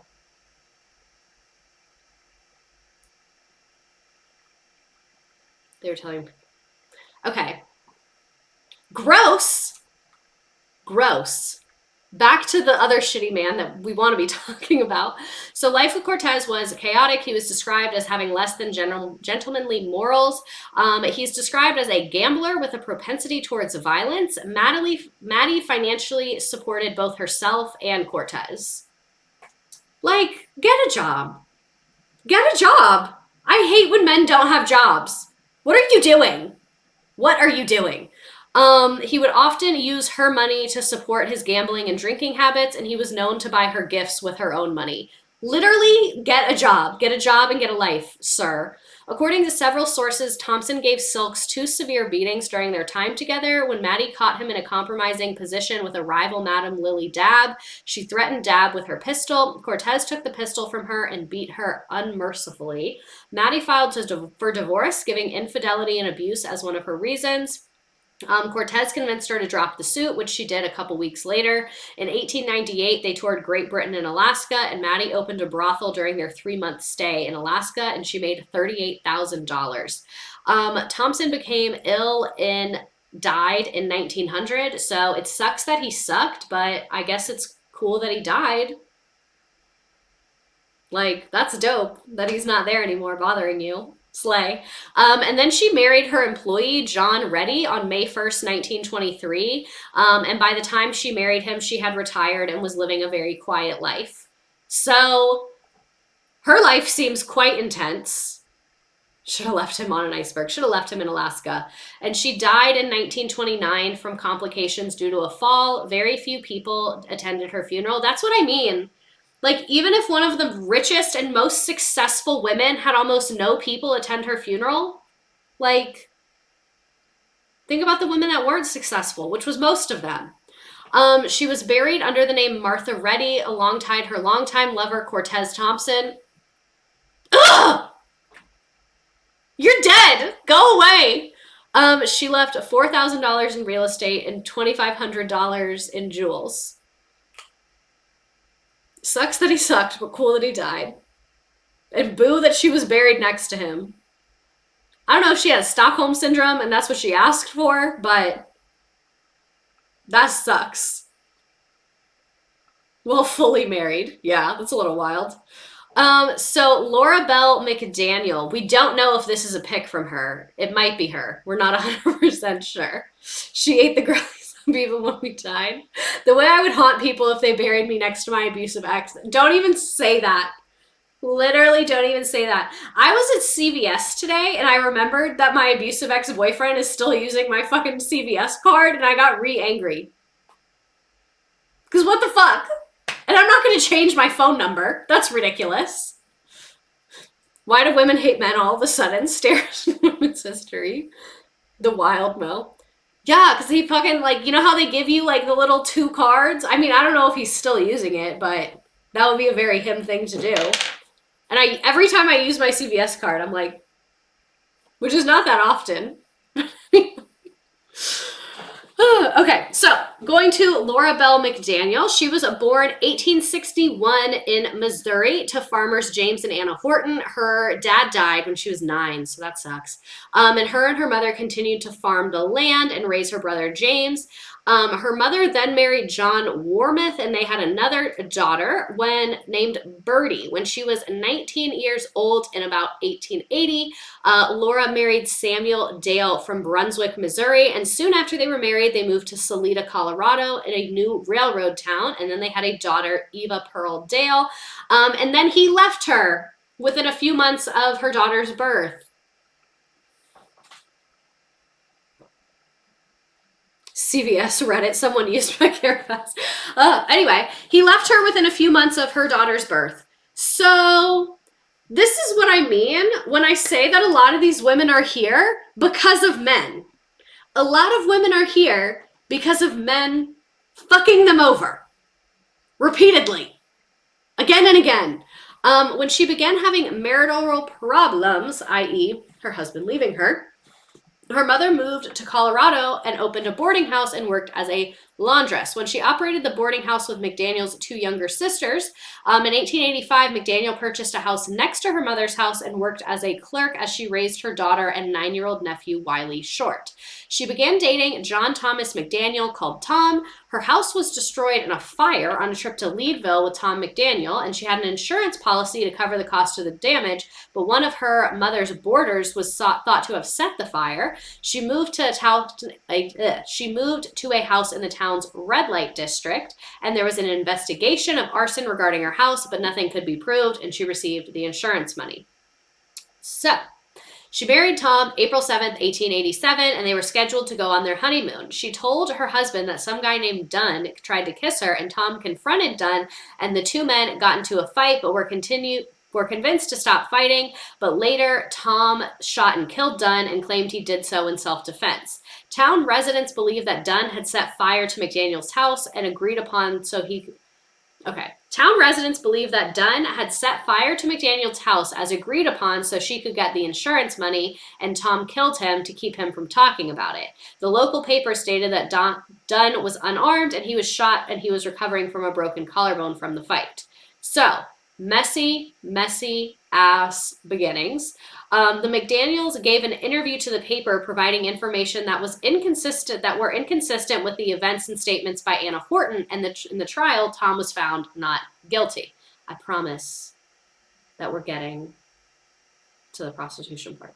So both the McDaniels left Salida, went their separate ways, and then Laura McDaniel settled in Colorado City in 1888, and then she bought a house for a brothel. So see what I mean?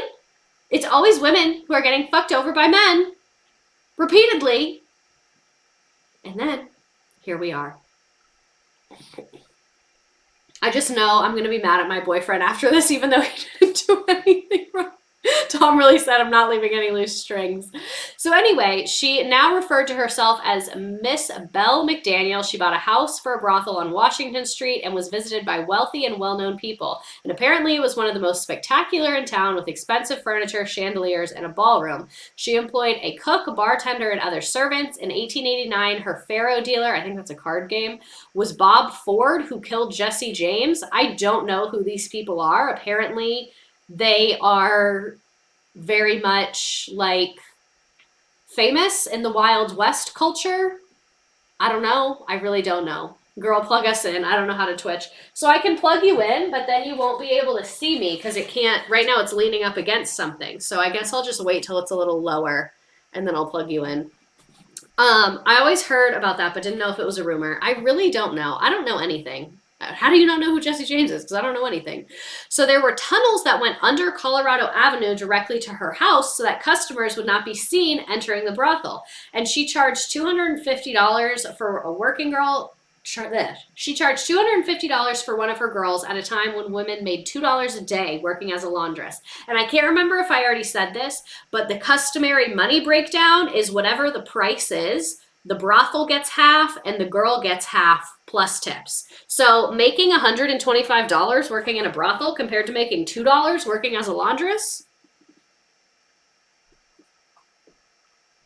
it's a business, baby. That's showbiz. Where was I?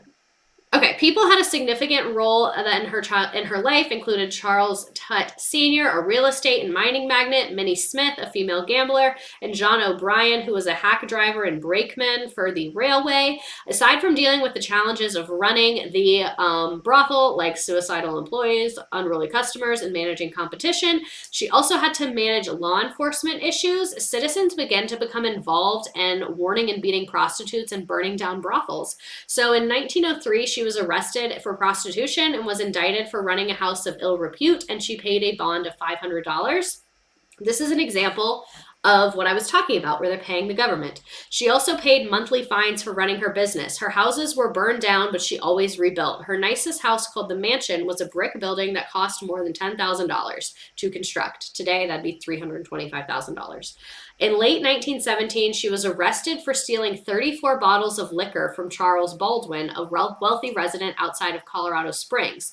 They held a trial, and her friend, Dusty McCarley, testified that the liquor was planted in her house, so the case was dismissed. And apparently McCarthy was a lifelong friend and cousin of Billy the Kid. Like, apparently this woman is mad connected to, like, all the famous Wild West people that I've never heard of. And then between 1903 and 05, she ran a brothel in Cripple Creek, and then she returned in 1905 and began running town houses in both towns. So before she even had this giant thing, she was running multiple brothels in multiple areas.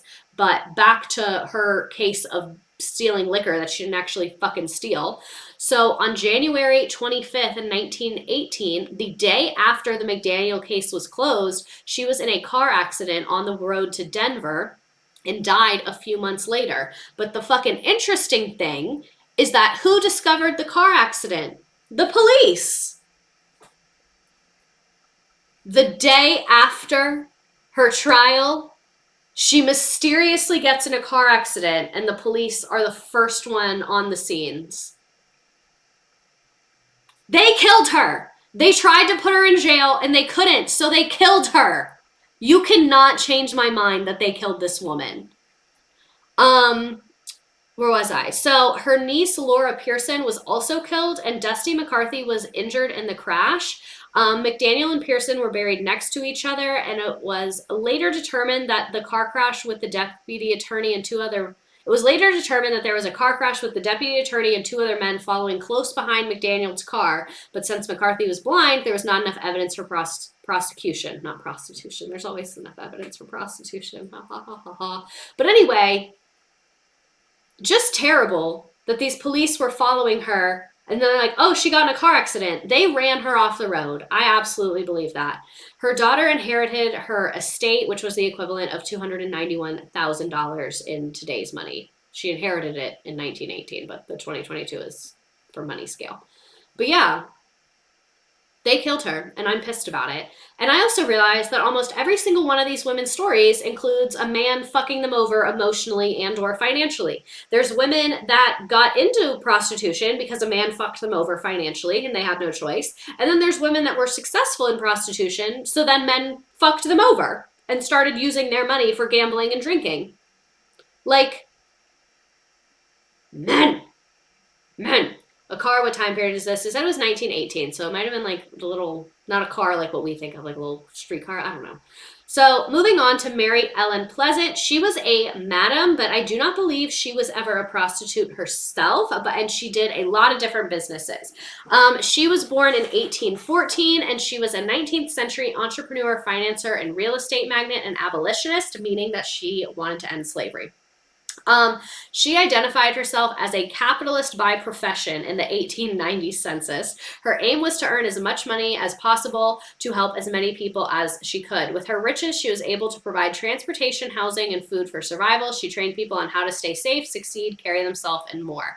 The one-woman social agency served African Americans before and during the Civil War as well as meeting a different set of needs after emancipation. She worked on the Underground Railroad and expanded at Westward during the California Gold Rush. She was a friend and financial supporter of John Brown as a was well known among abolitionists, and she helped women who lived in California Gold Rush to stay safe and become self-sufficient. After the Civil War, she won several civil rights victories, resulted in her being called the Mother of Human Rights in California. I think there is a Drunk History episode as her. And seeing her story made me wonder if brothels were segregated, because I can't remember if it said it in here, but she did own multiple brothels, and it made me wonder, like, oh, are brothels segregated? And apparently they were. Black men were not allowed to patronize white brothels, but what I did not think about, which was, I don't know why it was surprising to me, it makes total sense, but they did have all black brothels, and in the all black brothels, not all of the women were black, which I found kind of interesting. And its other interesting thing is 25% of men out west were African American. Because if you think about it, it was around the end of the Civil War. Lots of people were moving out there for opportunity. A lot of newly freed slaves. It was an opportunity to have your own land. So there were a fair number of men of color out there. And so it makes sense that there would be businesses catering to their, like, businesses want anybody's money, you know? So that makes sense. And I can't believe, I think one of her slides got deleted. But Mary Ellen Pleasant was the owner of many, many things. I really think that one of her slides got deleted. One of her slides definitely got deleted. Let me try and find it. Damn it. It might come back later. But I had a slide. I'll just kind of tell you her story because it's in the game. But basically, I'll just tell you her story from memory. So okay, so she started off as like a domestic worker. Who's still here? User Fraz. I just tried to change my username to a frazzled parking lot and it's taken. That's hilarious. So she started off as a domestic worker, meaning working in people's homes, and she would listen to the men talk about business, and then she would invest based on what she heard men in power saying. So she became very rich off of that from investing into different businesses, and then she opened, like, she had restaurants, she had hotels, she had brothels, she had tons and tons and tons of stuff. But one of the questions in the game is about how did she get her start, and it was in like domestic housework laundry type stuff, and investment is how she got her start, which is unlike most of the other madams who got their start as prostitutes and then kind of worked their way up. She kind of, once she was already rich, opened brothels and was apparently known for being like a very kind madam and, like I said, kept people safe and all of that. So moving on to Belle London, we might randomly see that slide about Mary Pleasant. Is that her name? Mary Ellen Pleasant. Yes, I knew I was missing something. We might see that other slide pop up somewhere. It either got deleted or got moved to the wrong spot. But moving on to Belle London, aka Dora Topham. She was born in 1866 and she operated brothels in Ogden, Utah. She is claimed to be the greatest. She claimed to be the greatest reformer in the world. She tried to talk girls out of the profession before deciding whether or not to hire them. She always said that she's very anti-prostitution, which I find very interesting, that you're very anti-something, yet you're making a lot of money off of it. She made the poignant statement over 100 years ago that prostitution is here to stay. So she would say, like, this is a terrible industry. I'm so against it, but I know it's going to exist. So I might as well do it in like the safest and best way possible. So she herself was not a prostitute, but she was a madam. So she built the Parlor House, the number 10 Electric Alley, which was a complex of small cubicles for prostitutes close to Union Station on 25th Street. She used the upper level of London Ice Cream Parlor as a cover for one of her brothels. She married Thomas Topham, a master broiler maker for Union Pacific. Topham would become a saloon keeper, and together, while with London, this is so hard to read, I can't read today, they would gain much influence in Ogden. They also had an adopted daughter named Ethel Topham, and then London sued for divorce in 1902. I'd rather you do drugs in the house energy. I'd rather you drink in the house, Mom, literally. Tortuga, thanks for subscribing with Prime. I know this isn't realistic, but I love the idea of her being like, no, don't do it, slides over contract. She's like, you definitely shouldn't do it. But if you do it, I have an opportunity for you.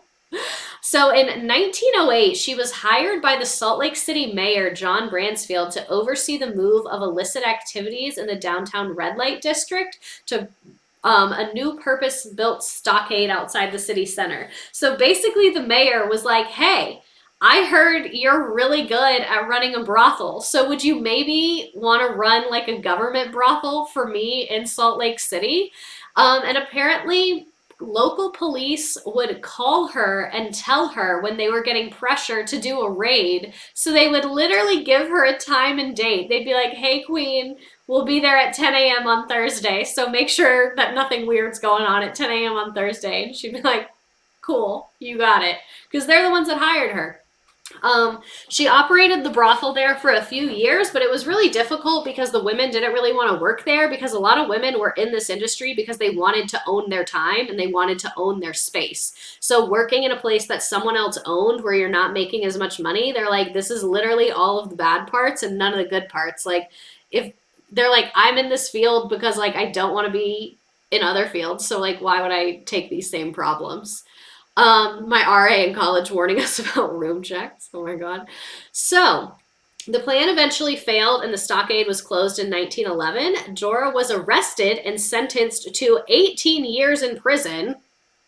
She was apparently sentenced to 18 years in prison for coercing a woman into prostitution, but she said she didn't do that. I don't know. I feel like she probably did. I feel like she's kind of like, I feel like she's probably different behind closed doors. You know what I mean? The Utah Supreme Court reversed the sentence, though, so she didn't actually serve it, which is, I don't want to say good, because if she did do that, that's not good, but you know what I mean.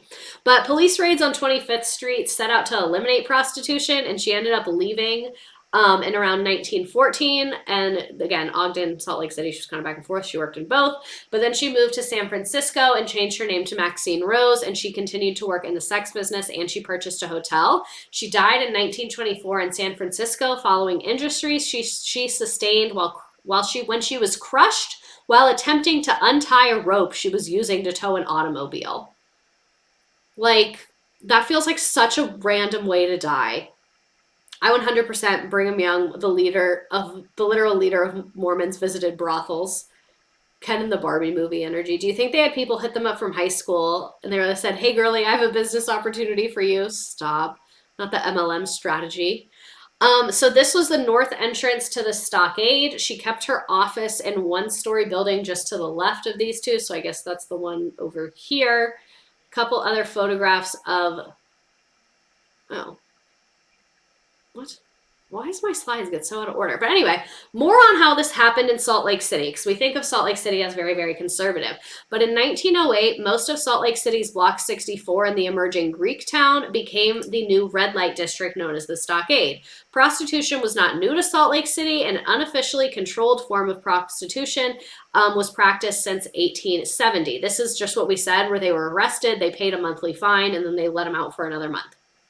What made the stockade different is that it was officially sanctioned, developed, and protected by the mayor, city council, and chief of police, and it was run like we said, by Dora Topham, more popularly known as Belle London.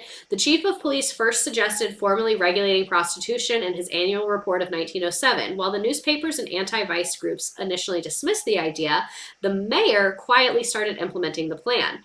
Bransford, who was the mayor, said at least publicly that moving the red light district, where it existed since the 1870s, would allow downtown businesses to thrive in more respectable endeavors. Privately, he said that the council members had plans in the works to profit from the move. That's always how it goes, isn't it? So they chose this one specific block for the Stockade because it was near the railroad tracks, away from schools, and it had existing utilities and infrastructure within the block. In addition, the neighborhood was transforming into Greek town, and they said most of the better class of residents were leaving, as in more immigrants were moving in. So the Salt Lake City government leadership was like, it's already full of people we hate. Prostitution can't make it worse. We already hate it. So that's, I guess, why they put it there, which is a wild ride of a reason. So it was purchased by Citizens Investment Co., which was entirely operated by Dora Topham, who served as the president, treasurer, and general manager. She was described as an extremely clever woman, like we said, from Ogden, where she was well known for being a madam. The Citizens Investment Co. began a construction the summer of 1908. The 10-foot wall surrounding the stockade built entrances all around. This is like kind of like more detail than I want to go into. But basically, the government heavily oversaw this construction. And then here is some pictures. You can see brothel houses, the office, saloons, billiards, stores, the little cribs, like we were saying, the crib girls where they worked. Here is, like, just to give it size, it's the map put on top of like Google Earth. So you can see kind of how big it is compared to current buildings. It is very large. And then here's some pictures during construction as well. Wild. Do you think they give out pink cars like Mary Kay? Okay, last story of a woman we're going to talk about. This one is sad and a little crazy. Where's my water? Gabrielle Dolly Wiley. So that is a picture of her right there. She was most likely born in France, and she came to the U.S. as a young teen working as a maid for an Italian family. In 1906, she was 15. She started as a prostitute in the Nevada gold fields. She then moved to Prescott, Arizona in 1909. She worked for a man named Leonard Topp, who abused her and beat her regularly. And then one day he asked her to marry him, and the next day stole all of her jewelry and ran off with another woman. I'm so fucking over this. Like, every man we've heard in these women's lives has been objectively terrible to them. Where was I? Dolly tracked him down in Los Angeles. She found him in a bar and pulled out a revolver and shot him in the chest, killing him. In the spectacular trial, she was acquitted, winning the jury, media, and everyone else's sympathies. So apparently she was like really not in her right state of mind when she did this. And apparently after she shot him, she did not realize he was dead for multiple days. Like, she was going around being like, what happened to my Leonard? Where's my Leonard? I love my Leonard. Where is he? Like, I think she had really bad Stockholm syndrome and was like really unwell and like drove to LA and shot him and then like didn't know that she did that. And then she went to court and she was like, I don't even fucking know. I was feeling crazy back then. And they were like, it's fine. You're innocent, I guess.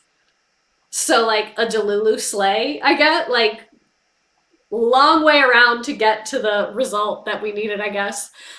She returned to Prescott and continued in the prostitution business, only now she was a madam. She married many times as her husbands seemed to die quickly and frequently, which is more on that later. And then this is crazy to me. One evening in 1928, she went to see a movie and found out it was about her and the murder of Leonard Topp. She literally goes to the movie and is like, bitch, that's my fucking life. They made a movie out of my life. So she sued the movie producer and the studio, and she won. She won $50,000, and this lawsuit led to the Privacy Act that is still in place to this day. So if someone makes a movie about your life, they have to get your permission and pay you for it because of her.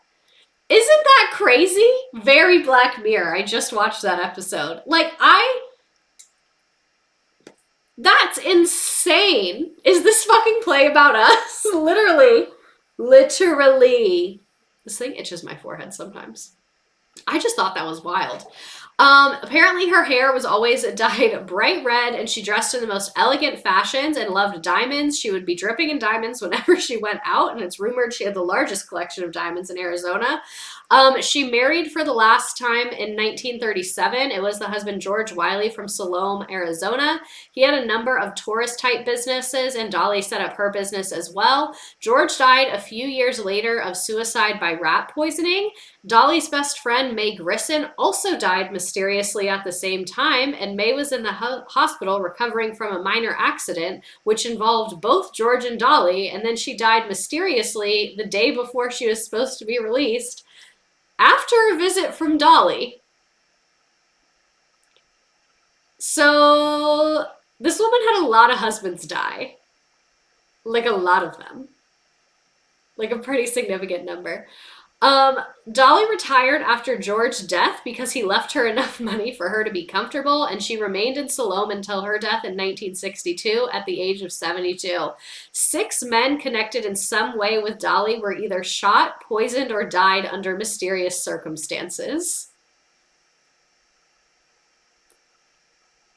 So she definitely, that's not a coincidence, right? Like I'm sorry, there's no way that that's a coincidence. Absolutely not.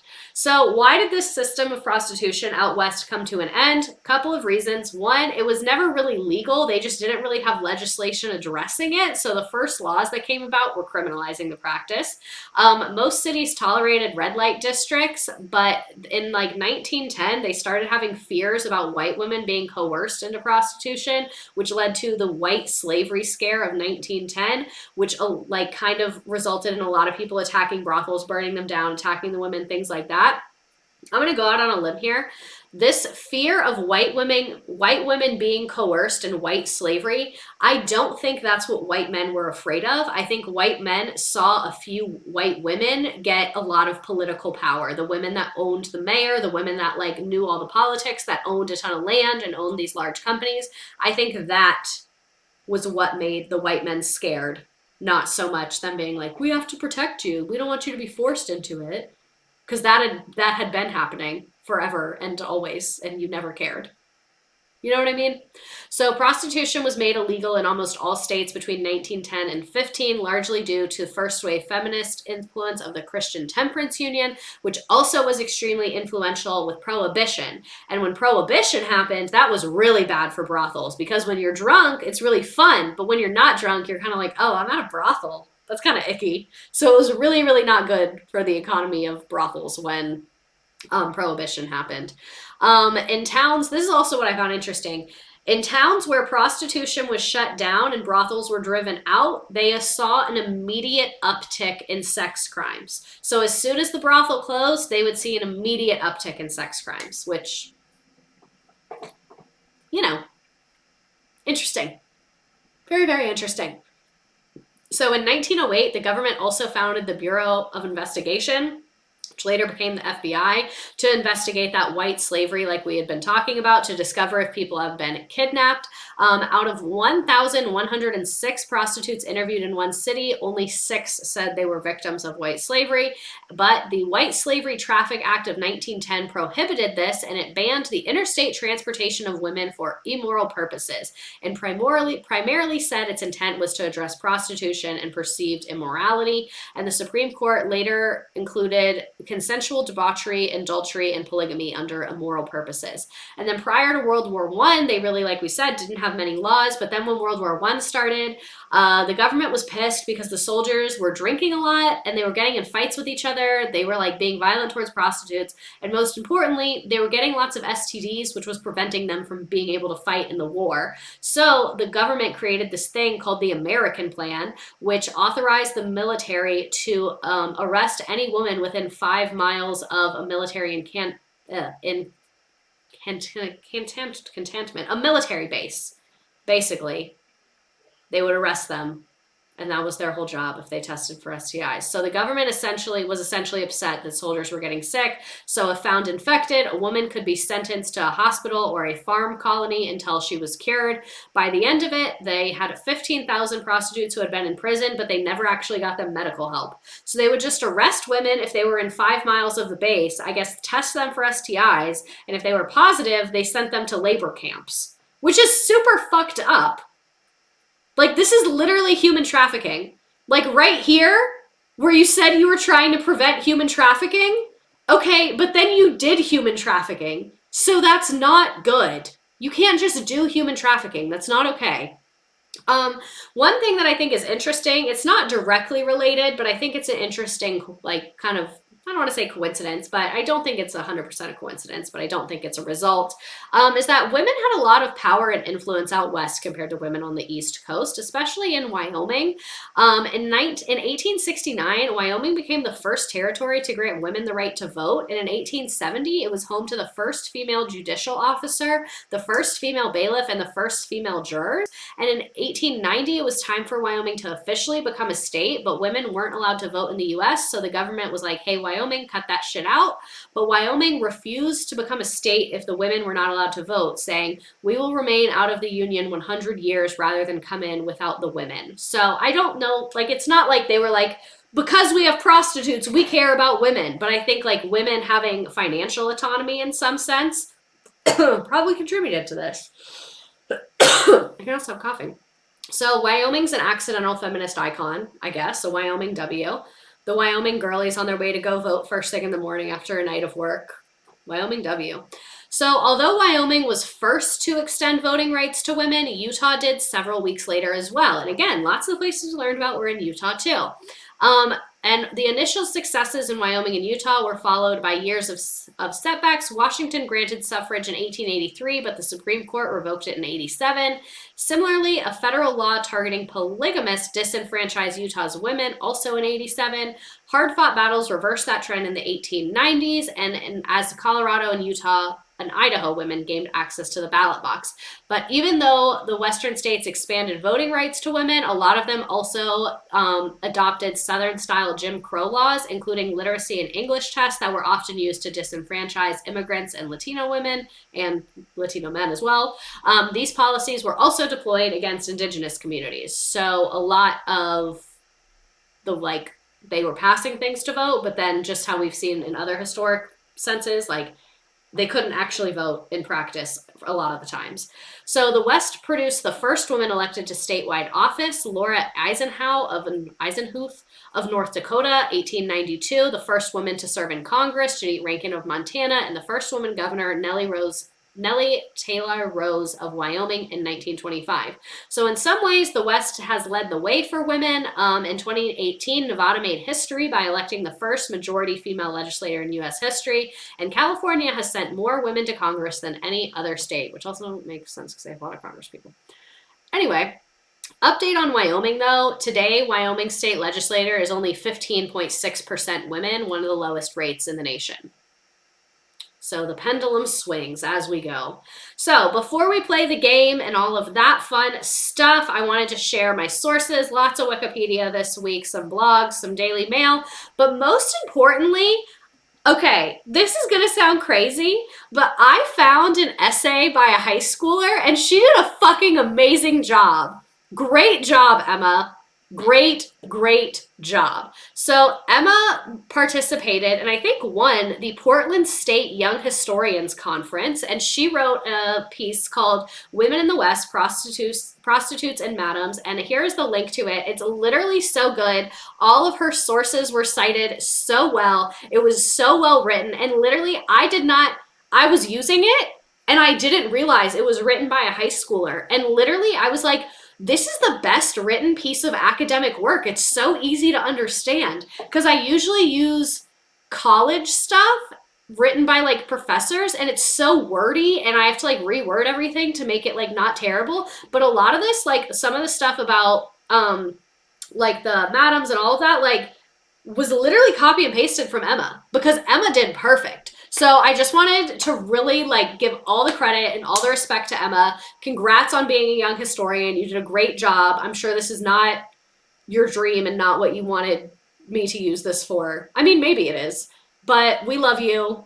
Portland State University PDX Scholar Young Historians Conference. Emma. Nice. We love Emma.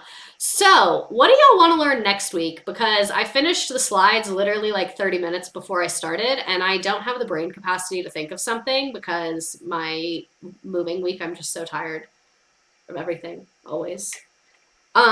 Also, for TikTok, my phone's about to die, so I'm going to end you. If you want to play the game and stuff, come to Twitch, but that was all the slides. So, bye, TikTok. Twitch, we're going to keep hanging out.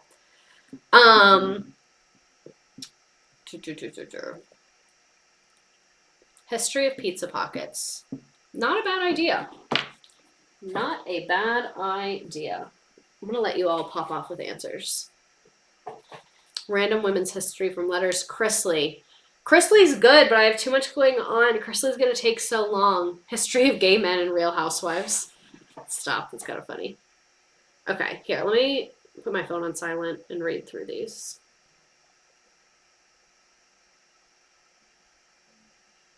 Okay. I've done Barbie. Did you ever do a history of Disney? I have not done a history of Disney. Trisha Paytas. Mormons? Oh, Mormons is a good one.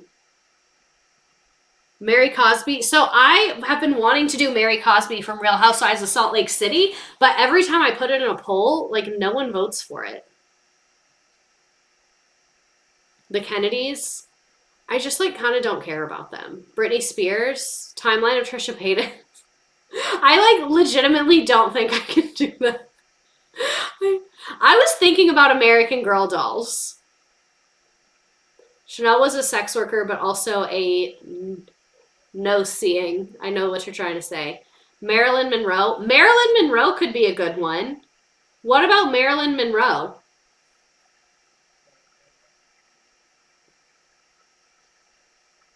Trisha would drive you crazy. I know, the Trisha one would have to be like a million things. I'm a lot of seeing people World War I. American Girl dolls. Oh my god, not Miranda Sings. Yeah, we'll do Marilyn Monroe. I feel like that's a very, like, I don't know how I haven't done that yet. We'll do Marilyn Monroe next week. Actually, will we? Yeah.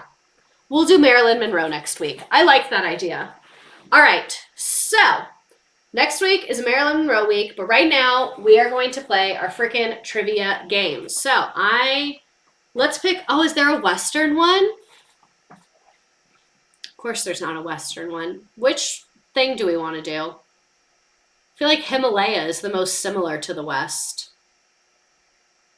Gingerly 14. Black Wall Street is a great idea. It's just, oh my god, I really want to do it. It's so interesting, but it's just so fucking sad and so terrible and so awful. Oh, the Satanic Panic? What's that? Okay, we'll do the Himalaya. Let me put the link in all the chat while we decide what we're doing next week. Like I said, I decided, but I didn't. Sorry. I can also look at my little app. Okay, so this is the trivia game. I'm going to send it in the chat right now. You can either go to the website. They have an app, but you don't need it. Go to join.nearpod.com. You don't need to enter your email. You don't need to pay. I'm not trying to get anything from you. Go to join.nearpod.com and enter the code ZYCVX. It's at the top of the screen right now. It'll ask you for your name. It'll ask you to pick a character. Your name and your character come up on the screen, so make sure you pick something that you want to come up. I think Satanic Panic is kind of seeming more up my alley than Marilyn Monroe. I don't know why. I feel like I'm connecting with it.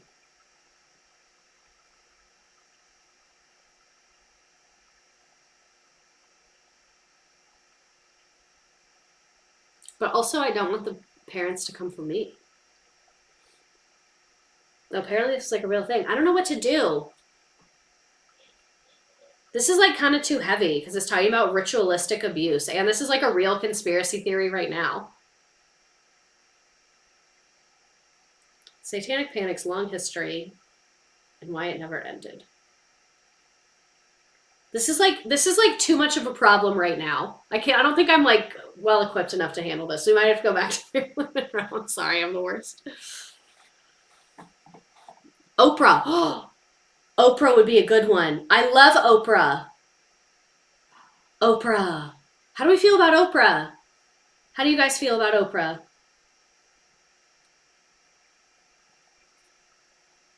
Oprah? Oprah. I'm feeling the most excited about Oprah. Some people are saying to Oprah. I think we should do Oprah, personally. Alternatively, Dr. Phil has some dirt. Ooh! Now there's an idea. There is an idea. I could see you crying over Oprah too. Absolutely. Absolutely. I think we're going to do Oprah. I think Oprah is my choice. I'm firmly deciding on Oprah. I'm writing it down. See, I'm putting in my calendar that we're doing Oprah. So we're going to do Oprah because I was just thinking about, I was actually in the bathroom at my boyfriend's dad's house and there was an Oprah magazine in the bathroom and I was like, I fucking love Oprah. I love Oprah. Multi-part series, Oprah, how she helped Dr. Phil's career and then Dr. Oz. Okay, we're doing Oprah. That's it. That's the most exciting one. I'm going to start the game now. Actually, I forgot to count you down. So I'm going to give you 10, 9, 8, 7, 6, 5, 4, 3, 2, 1. Okay, now I'm going to start the game.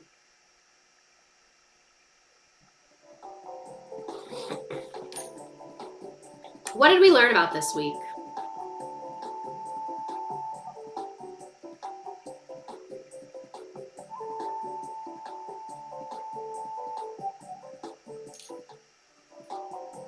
My dumbass put my full name.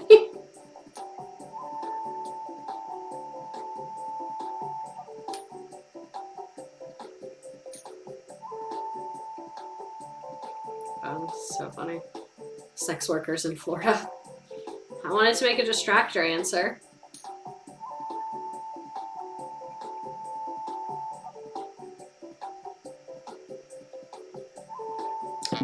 What was the #1 killer of the women we discussed today? I'm still mad that my Mary Pleasant slide deleted. I knew something got fucked up.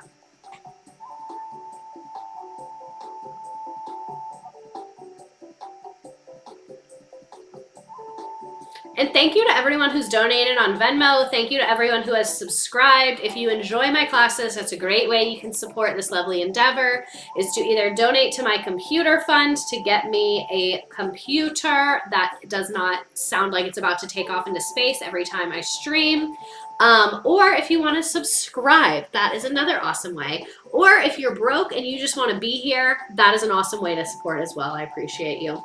And I do ask, if you are doing a Venmo, please put the word gift in there. If you didn't, no big deal, it's totally fine. But if you have not and you're planning on it, please use the word gift so that if the IRS is like, hey, Miss Queen, where the fuck did this money come from? You need to pay taxes on it. I can be like, I actually don't, because they paid their taxes on it and it was a gift. Totally fine if you did not put gift though, because if it's less than a certain amount, the IRS doesn't care. So I'm just putting gift as like a fail safe in case something happens. You know what I mean? But if it's not on every one, then it would only affect yours. So it's fine, is my really summary. Do you like the new house? I love the new house, but there's a lot to do. Lots to do in the new house, but I do really like it. I'm very happy with the space. Question number 4, what was the nicest place a working girl could be employed? Shout out to Nearpod user IKEA Cafeteria. I'm broke, but I'll donate every time I have an op to talk shit on Mormonism. I really want to do Mormonism, but again, like some things are just so heavy, but I guess today was really heavy too. What kinds of men used the services of these women? And remember, you can select more than one answer.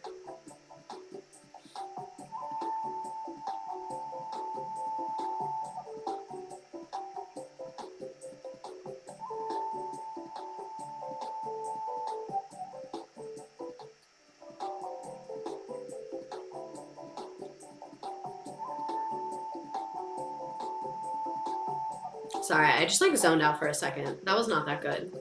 Yes, it's all of those answers. Rich men, poor men, police, politicians, everyone. Mormons probably. Which madam was in a famous duel?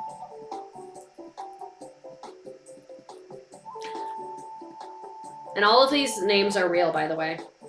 Well, I don't know if it's like their legal name, but it was the names of famous madams.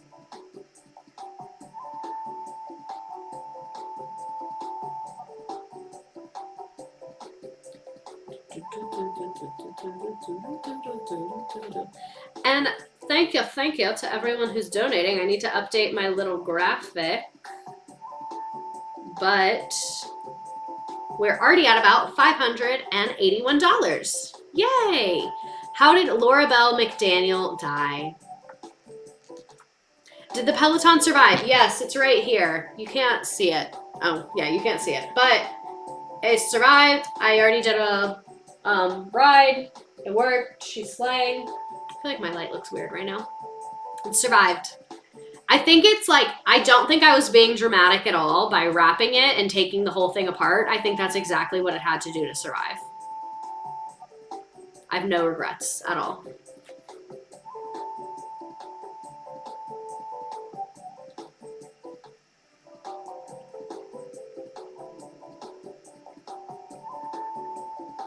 What is this?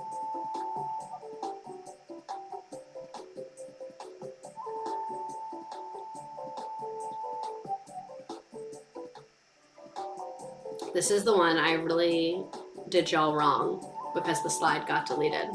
But the answer is B. Unless I fucked it up. Yeah, the answer is B. I did y'all wrong. You really got me thinking I need a Peloton. So this is my advice to anyone that wants a Peloton. Get a different exercise bike and see if you actually commit to it, because the Peloton is extremely, extremely expensive. So before I got the Peloton, I had a bike. It's on my Amazon storefront. It literally was like $180. It didn't track anything. Like, it was just a bike. It didn't even plug into anything. Like, it was just a bike. And I would do it just like 30, 40 minutes a day. And then once I got in the habit of doing that, and I was like, okay, I really like this, and this is like, I'm gonna do this consistently. After I did it for like 6 months, then I bought the Peloton. And I will say, is the Peloton better than the cheapy one with an iPad stand? So I tried to do Peloton classes on my phone with my other bike, and I hated it. The reason I like the Peloton is because I like that it keeps track of everything and I get to see my progress over time. That's what makes it work for me, is like, I like the satisfaction of getting to see myself get better. So when you're doing it on the app and not the actual system, it's not tracking that stuff. It's just tracking like, oh, you worked out 3 days this week or whatever. It can't track like, oh, you did better on this, you went further, like whatever. So that's why to me, I didn't like the kind of DIY method. Like, if I'm not gonna have it tracked, I just don't want the screen even there. Like, when I don't use the Peloton, like I'm at a hotel or something and I just use regular bike, I just like watch YouTube on my phone.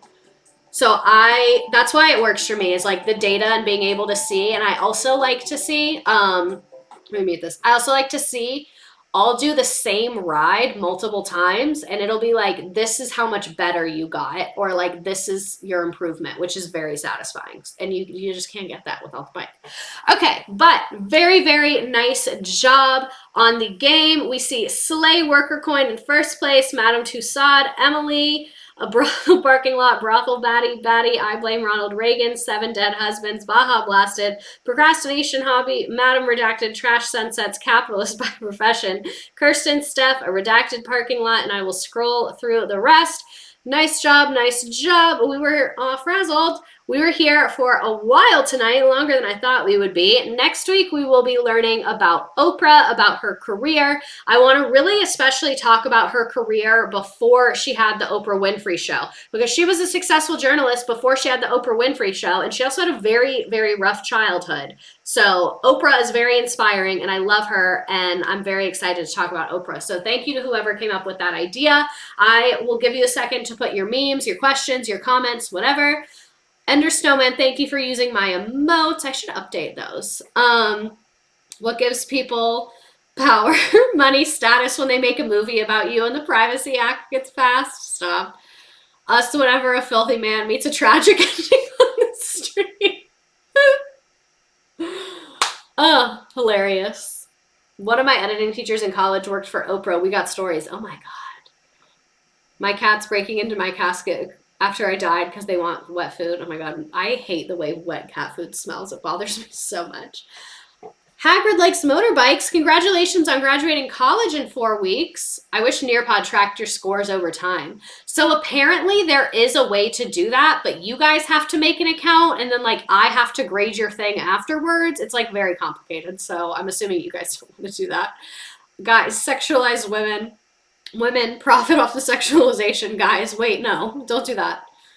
Don't do that. I hate when men don't have a job. I really do. Like, I have gotten my TikTok account almost banned so many times because I keep saying stuff like that, but it really just bothers me. Like, it just bothers me when they don't have a job because, like, what the fuck are you doing?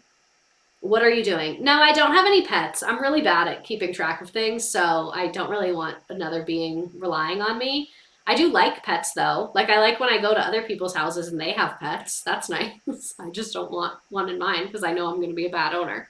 But anyway, thank you so much for being here. I will see you 7 p.m. next week for Oprah. And hopefully by next week, my pink photo wall will have some progress made on it. Y'all, I'm sure we'll see the progression as it gets made. Have a great night. Sleep tight. Have a good day. TTYL. See you next week.